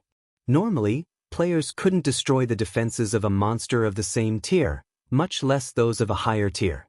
The best players could do against higher-tiered monsters was cause minor injuries and continuously stack these minor injuries to reduce the monster's combat power. Against the six-eyed gorilla, only an attack carrying power at the peak Tier 4 standard had a chance of overwhelming its defensive threshold. However, despite being a Tier 3 player, Feng had actually managed this feat without resorting to external tools. This was inconceivable. Meanwhile, when Sandstorm and the other members of mythology saw this scene, they, too, gaped in shock. Can he still be considered a player? There were no words to describe the shock Sandstorm felt as he gazed at Feng right now. In the eyes of ordinary players, having the ability to surpass a monster's defensive threshold only meant that they could reduce the combat power of the target monster. However, for peak experts and apex experts, who frequently fought high-tiered monsters, having such an ability held an entirely different meaning. For peak experts and apex experts, having such an ability meant that they could solo kill monsters. The monsters in God's domain were born with high HP and defense, particularly HP. Even if players could inflict over 1 million damage with their attacks, this amount of damage was nothing for high-tiered monsters like mythic monsters. Such damage wouldn't overcome the monster's battle recovery. An army of players was necessary to kill high-tiered monsters. Hence, in God's domain, it was common knowledge that even if a player's raw power surpassed that of high-tiered monsters, solo killing these monsters would still be impossible, especially Grand Lords or higher-ranked monsters. This held true even for current Tier 3 players. However, there was one method that players could use to defeat such high-tiered monsters: executing attacks surpassing the target monster's defensive threshold. Attacks that surpassed a monster's defensive threshold could inflict severe injuries on the monster's physical body. Moreover, after injuring a monster up to a certain point, aside from reducing the monster's combat power, players could also force monsters into a weakened state, which would drastically reduce their defense and maximum HP. If players managed to corner a monster to the point where it entered a heavily weakened state, they could even impose the HP loss debuff on the target monster and thoroughly nullify the monster's battle recovery. If a monster lost its battle recovery, which was also its strongest ability, solo killing it would no longer be impossible. With sufficient stamina and concentration, players could slowly but surely grind the monster to death. Now that Feng was capable of surpassing the six-eyed gorilla's defensive threshold, this meant that Feng could solo kill it. Meanwhile, a player having the ability to solo kill a Tier 4 mythic monster was simply unheard of in God's domain. At this moment, however, let alone the spectating players, even Feng himself found this situation astonishing.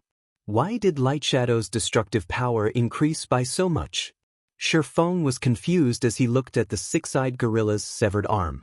Judging by the damage to its HP, my attack's raw power should still be far from the peak Tier 4 standard. Light Shadow should be just slightly stronger than a Tier 4 spell, yet the actual destruction it caused is no different from that of a peak Tier 4 attack. Could this be due to the ancient Secret Lands environment? Meanwhile, as Feng was analyzing the situation, the one-horned bear rushed toward him. The bear's gigantic frame made it seem as if a small mountain was charging at him. In fact, there was even the vague image of a mountain overlapping with the one-horned bear's figure. Tier 4 skill, Crumbling Mountain. The AoE of the one-horned bear's attack covered a 50-yard radius. Feng responded by raising the abyssal blade above his head once more. Light Shadow. When using Light Shadow this time, however, Feng placed the majority of his focus on perceiving the mana around himself. He wanted to see just what was enabling his mana technique to exhibit such immense power. When Feng started swinging the abyssal blade, another pitch-black wall formed on the battlefield, shattered the phantom mountain, and subsequently landed on the one-horned bear's left shoulder. Roar! When the pitch-black wall cut into the one-horned bear's shoulder, the bear let loose an agonized howl. Its HP also instantly fell by more than 620,000. Although Feng's attack this time did not sever the one-horned bear's left arm, it prevented the bear from freely moving its injured arm. Now, the bear could rely on only its two legs and one arm to stabilize itself. After suffering this grievous injury, the one-horned bear continuously growled at Feng angrily. However, fear was also clear in the bear's eyes. Upon seeing this scene, Floating Light and those of Violet Sword who were retreating were dumbfounded once more. How is this possible? That move just now wasn't a skill. Floating Light felt as if his worldview had been refreshed when he saw the one-horned bear daunted by Feng. In Floating Light's opinion, the attack Feng used to injure the six-eyed gorilla heavily should be a special skill. Otherwise, there was no way the attack could be so powerful. However, only 2 or 3 seconds after Feng retaliated against the six-eyed gorilla, the swordsman was using the same move against the one-horned bear. There was no way such a powerful skill could have such a brief cooldown. The only explanation for this situation was that Feng wasn't using a skill or spell, but a special technique instead. By simply relying on a special technique, Feng was actually capable of heavily injuring mythic monsters. Moreover, these mythic monsters were even the ancient Secret Lands region chiefs. Nobody would believe Floating Light if he told this tale to others. After repelling the one-horned bear, Feng himself was stunned as well. So, this is the reason why the ancient Secret Land can help players reach Tier 4? Feng thought as he looked at the closing spatial tear before him. In God's domain, the greatest difference separating Tier 3 and Tier 4 players wasn't the difference in physique, but the degree of control they had over mana and their application of it. To be precise, it was the degree of control over and application of ambient mana. Controlling and utilizing ambient mana might be something players had started doing since the start of the game, but the standard at which Tier 0 players did it was only at the most basic level. Their efficiency in utilizing mana was extremely low. Hence, players needed to rely on the mana of their fully unlocked mana bodies to guide and utilize the ambient mana for their own use. To put it simply, players had to rely on their own mana bodies to integrate and convert ambient mana into their own mana. By doing so, one would be able to maximize the power they could exhibit with their mana. However, integrating ambient mana was a challenge.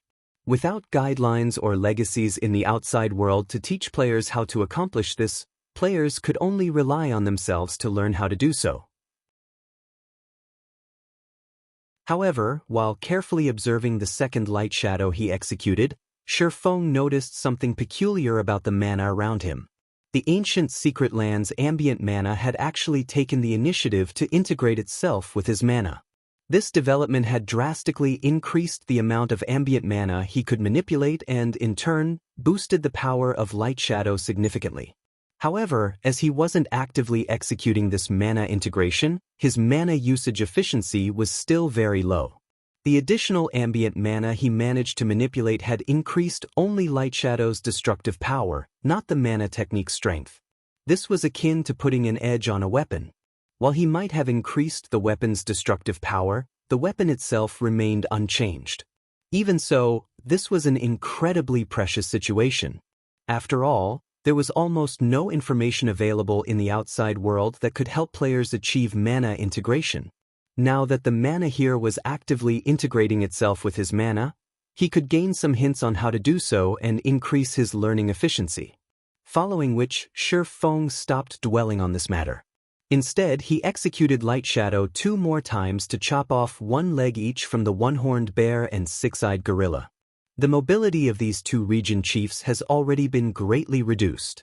"Let's go," Feng said as he turned to Crimson Star and Wildfighter, who were still in a daze. After saying so, Feng promptly ran toward the ancient city, ignoring the 2 region chiefs. He got through just like that? Crimson Star and Wildfighter were at a loss for words when they goggled at the 2 region chiefs, which were warily watching Feng leave without making a move. They were currently inside the extremely dangerous ancient secret land, and their opponents were even 2 region chiefs, and yet. Read latest chapters at Wuxia World. However, Crimson Star and Wildfighter did not linger over this topic for long. They quickly instructed everyone else on the team to ignore the 2 region chiefs and follow Feng. Now that the 2 region chiefs had each lost a leg, their mobility was greatly impeded compared to before. It would be almost impossible for them to catch up with Tier 3 players running at full speed.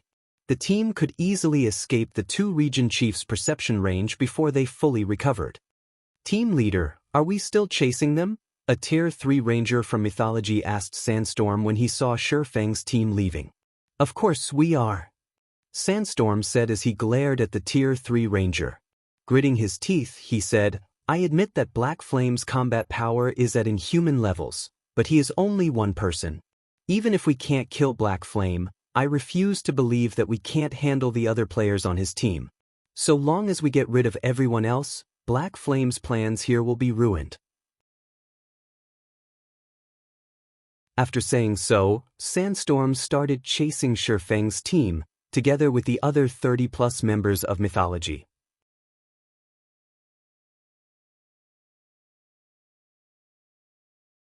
Chapter 2630 Tier 4 Divine Will. While the ancient secret land might be known as a secret land, it was several times larger than a large-scale map in the outside world, essentially a miniature world. Even though Feng and the others were Tier 3 players, since they were prohibited from using mounts, they ended up running for more than half a day to reach a majestic city in the middle of a canyon. The city in question had several layers of magic barriers as defense.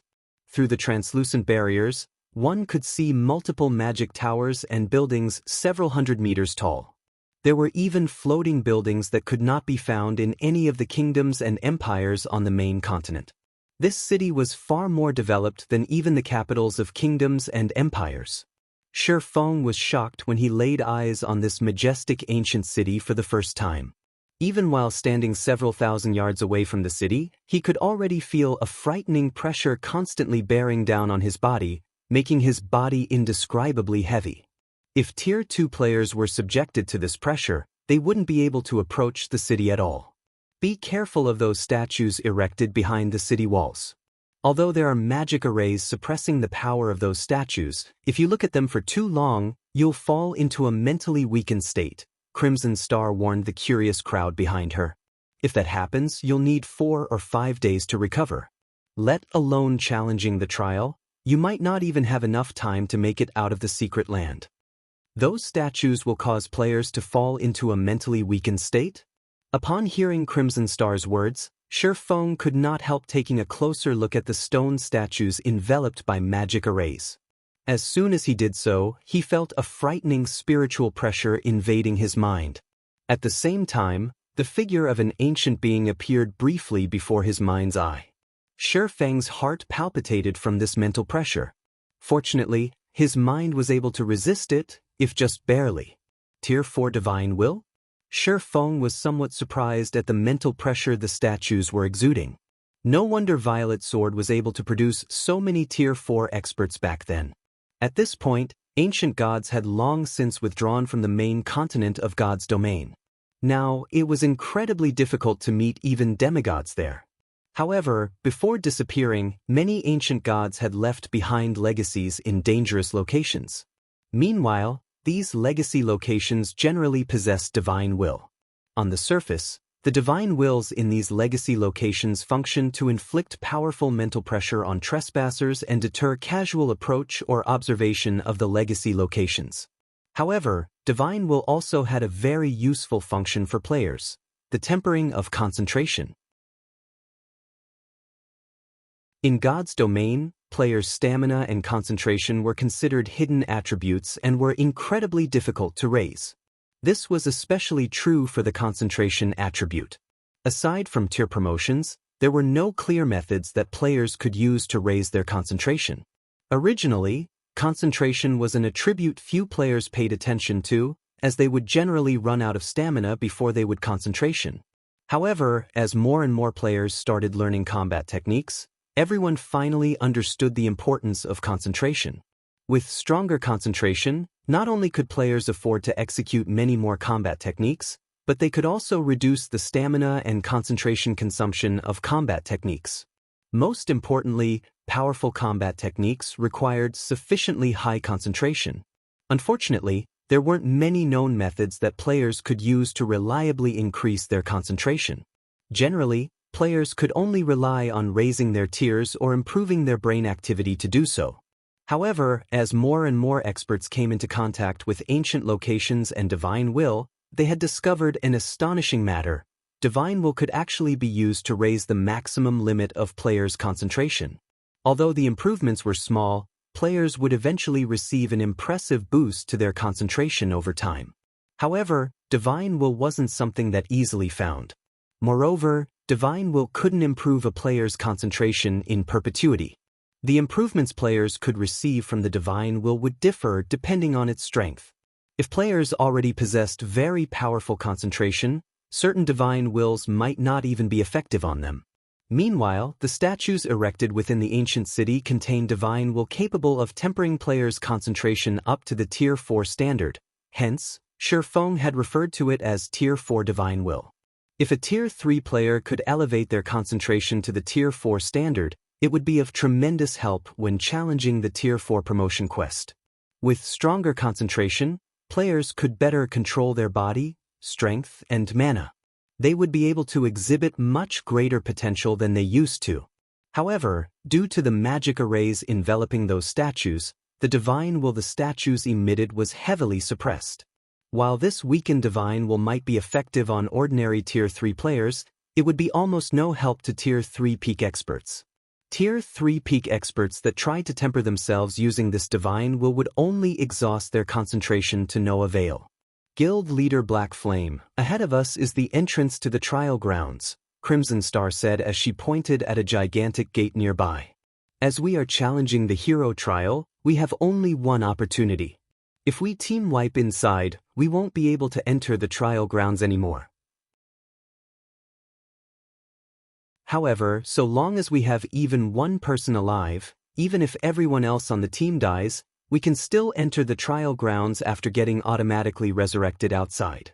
Only, the resurrection period within the ancient secret land is very long, 1 full day, so everyone needs to be careful while inside. It might be fine if they were challenging the normal trial, but they had only one opportunity to challenge the hero trial. If the players on their team kept dying, they definitely wouldn't be able to clear the hero trial before the effects of their alchemy arrays ran out. Hence, when challenging the hero trial, controlling the casualty rate was crucial. This was also the reason why she wanted to avoid the region chiefs. Had their team gotten annihilated by the 2 region chiefs back then, they would have had to wait 1 full day before they could head to the trial grounds. I understand, Feng said, nodding. Since Feng already understood her intentions, Crimson Star did not say anything more. After all, experts of Feng's caliber generally needed only small reminders to know what they should do. Following which, Crimson Star, Wildfighter, and several other Violet Sword members approached the 10-meter-tall teleportation gate. Each of them then took out an ink-black crystal from their bags and started chanting an incantation. As soon as these dozen or so players started chanting, the divine runes engraved on the teleportation gate lit up and drew the ambient mana toward the teleportation gate. While Crimson Star and the others were activating the hero trial, Sandstorm and Mythology's other members were quietly observing the situation from behind a pile of shattered rocks 500 yards away. The hero trial. The female guardian knight standing beside Sandstorm exclaimed in surprise when she identified the divine runes lighting up on the teleportation gate. Violet Sword actually plans to challenge the hero trial now. Are they insane? She had experienced the ancient city's trials herself. While she didn't know what the hero trial was like, she knew that even the elite trial was not something current players could hope to conquer. If not for their previous raid team having plenty of advanced battle arrays, they wouldn't have made it to the trial boss's feat. As for the more difficult hero trial, that was something even the current mythology didn't dare dream of challenging. The hero trial? When Sandstorm saw Crimson Star's group activating the hero trial, a wide smile bloomed on his face. Good. Wonderful. Although I don't know what gave Violet Swords and Zero Wings people the courage to challenge the hero trial, this is our chance.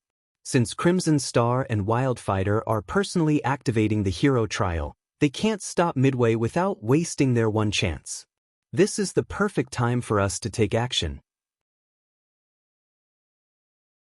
But dealing with Black Flame won't be easy, the female guardian knight argued worriedly as she eyed Feng, who was standing beside the teleportation gate. With him around, it'll be difficult for us to gain any advantage. Relax. The vice commander prepared a trump card for our operation this time, Sandstorm said, grinning. He then took out several gleaming gemstones from his bag. These are Tier 3 magic devouring gemstones, which the vice commander obtained from the demon god's shrine.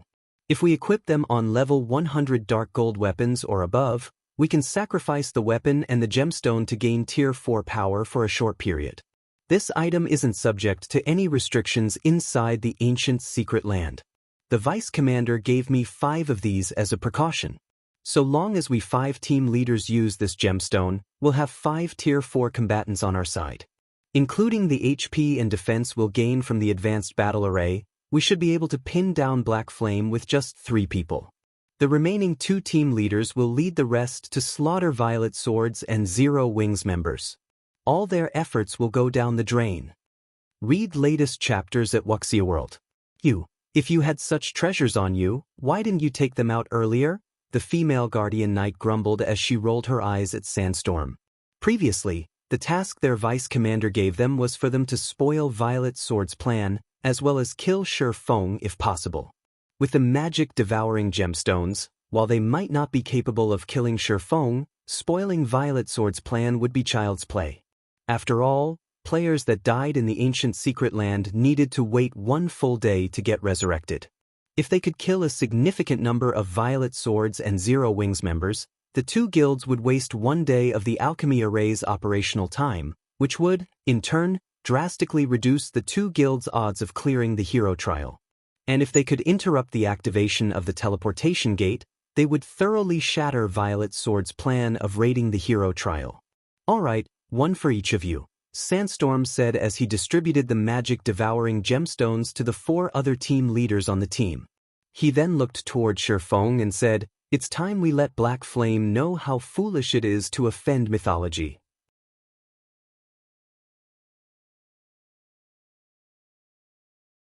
Chapter 2631, Yan Xiaoqian taking action? As Crimson Star and the others chanted their incantation, a spatial tunnel gradually opened in the teleportation gate. The moment the spatial tunnel appeared, everyone present felt an ancient aura spilling out from it as if a dragon from the abyss had just awakened. An unprecedented pressure bore down on their bodies. So, this is the hero trial? Feng was inwardly astonished when he felt the pressure on his body. The strength of this aura practically rivals that of a demigod. Even Tier 3 experts will most likely have difficulty exhibiting combat power at the Tier 2 standard while inside. While the pressure an aura subjected players to was not fatal, it would affect their combat power. At this moment, the aura leaking out of the spatial passage was so powerful that it made even Feng feel very uncomfortable. If other Tier 3 players were to fight while subjected to this aura, their combat power would definitely suffer. There are still 40 seconds left until the teleportation gate is fully activated. A mana shockwave will occur when that happens. Floating light, start constructing a barrier. Crimson Star said through the team chat when she saw the spatial passage stabilizing. Understood.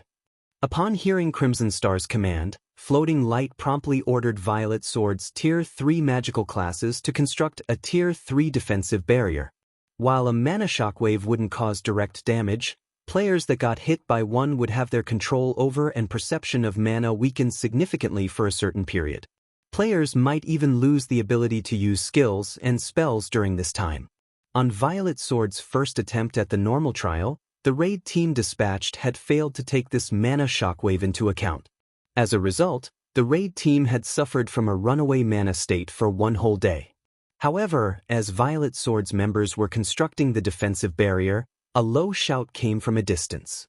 A chance. Everyone, interrupt the teleportation gate's activation.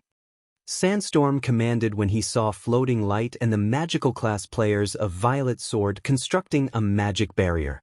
Immediately, several figures charged toward Crimson Star's group with flying speeds. The Silver Light Legion?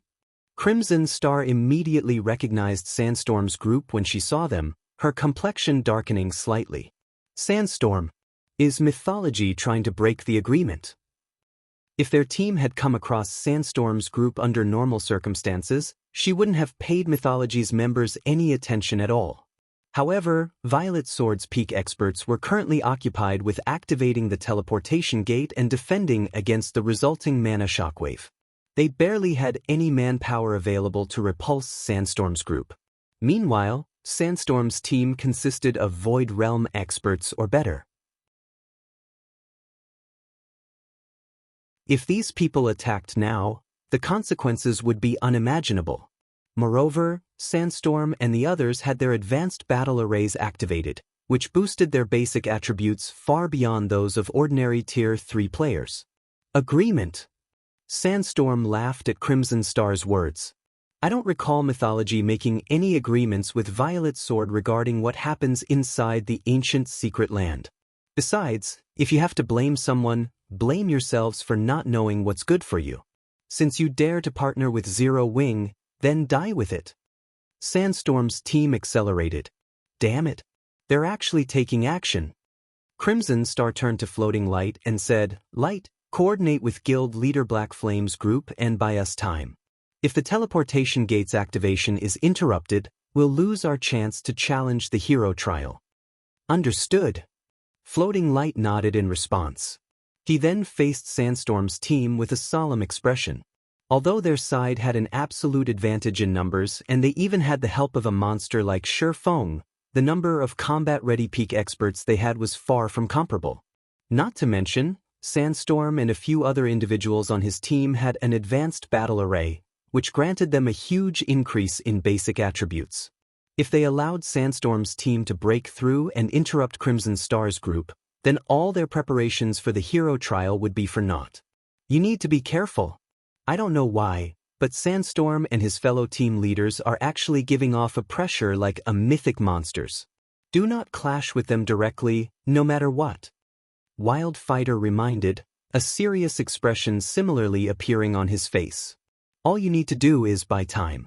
So long as you can hold them back for 40 seconds or so, we'll be free and can deal with them together. At this time, however, Feng suddenly said, that won't be necessary.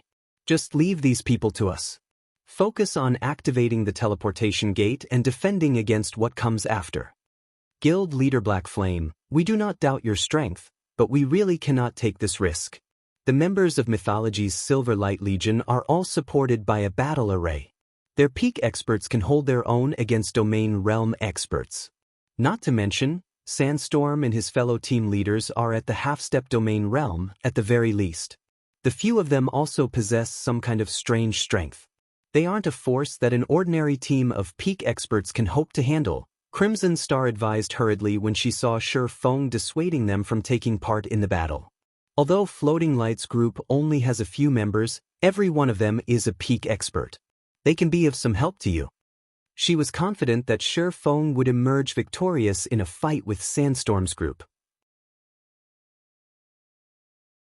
However, their problem right now wasn't whether they could defeat Sandstorm's group but whether they could prevent Sandstorm's group from interrupting the teleportation gate's activation. After all was said and done, Feng was only one person. Since Sandstorm's team had 30 players, how many could Feng possibly hold back by himself? Wildfighter also nodded in agreement with Crimson Star's words. He felt that Feng was being perverse about keeping up appearances. Don't misunderstand. We are fully capable of stopping this level of combat power. If you still feel uneasy, I won't object to you joining the battle, Feng said, chuckling at the anxious expressions on Crimson Star's and Wildfighter's faces. Although Feng did not speak that loudly, everyone present was a Tier 3 expert with extraordinary senses. Hence, even Sandstorm's group, which was still several hundred yards away, heard him clearly. Stop us! Sandstorm laughed at Feng's words, a cold glint appearing in his eyes. Let's see how you'll stop us then. You guys, take action. As soon as Sandstorm finished speaking, 6 level 113 and higher assassins suddenly appeared within 50 yards of Crimson Star's group. The masked man at the head of the assassins radiated an aura rivaling that of mythic monsters. This lead assassin moved so quickly that he appeared within 30 yards of Crimson Star in just the blink of an eye. The assassin then unsheathed his daggers and sent several dozen arcs of light tearing through space toward Crimson Star and the dozen or so other players activating the teleportation gate. What? Some of them actually snuck over already. Floating Light's complexion paled upon seeing these 6 assassins. It was simply impossible for them to stop such a sudden and widespread attack. Even Feng would most likely be able to stop only a portion of these attacks. After all, Crimson Star and the others activating the teleportation gate stood a distance from each other. It was impossible for a melee player like Feng to cover all that ground simultaneously. Just when the several dozen arcs of light were about to land on Crimson Star and the others, however, ice walls started appearing out of thin air one after another, separating Crimson Star's group from the light arcs. Meanwhile, when these powerful light arcs, which were capable of tearing apart even space itself, landed on the ice walls, it was as if they had crashed into an impenetrable wall. Not only did the ice walls stop the advance of these light arcs, but they even deflected the attacks to a certain extent. In the end, not even one of the several dozen light arcs managed to land on their target. Impossible! My attack actually got deflected by a bunch of Tier 2 ice walls. The eyes of the level 114, Tier 4 assassin in the lead nearly fell out of their sockets when he saw this scene. Currently, thanks to the magic devouring gemstone, his Tier 3 skill already carried power at the Tier 4 standard, something a few measly Tier 2 ice walls couldn't hope to deflect. In fact, the Tier 2 ice walls shouldn't even be capable of affecting his attack at all. However, the impossible had actually happened. Read latest chapters at Wuxia World. You, who took action? Sandstorm was likewise stunned by this scene. He then turned to Crimson Star and wondered, could it be her? At this moment, Sandstorm truly could not think of any elementalist, aside from Crimson Star, who could use Tier 2 ice walls to deflect Tier 4 attacks. On the other hand, Crimson Star was currently activating the teleportation gate. Logically, she shouldn't have any leeway to do anything else. Crimson Star herself was astonished by this situation. However, compared to a melee player like Sandstorm, she, as an elementalist, was much more sensitive to mana. Hence, she was able to trace the origin of the ice walls immediately. Xiaoqian. When Crimson Star turned to look at the origin of the ice walls, however, she was stunned when her gaze landed on Yen Xiaoqian. Currently, ice-type mana swirled around Yen Xiaoqian, a testament to the activation of an ice-type spell. Since when was she this strong? You're tuning in to the Passion Pages YouTube channel. We're so grateful for your support, and don't forget to subscribe to join us on this incredible journey through captivating stories. Your generosity through donations truly makes a world of difference, as it's the primary source of revenue that allows me to expand and enhance this channel for you.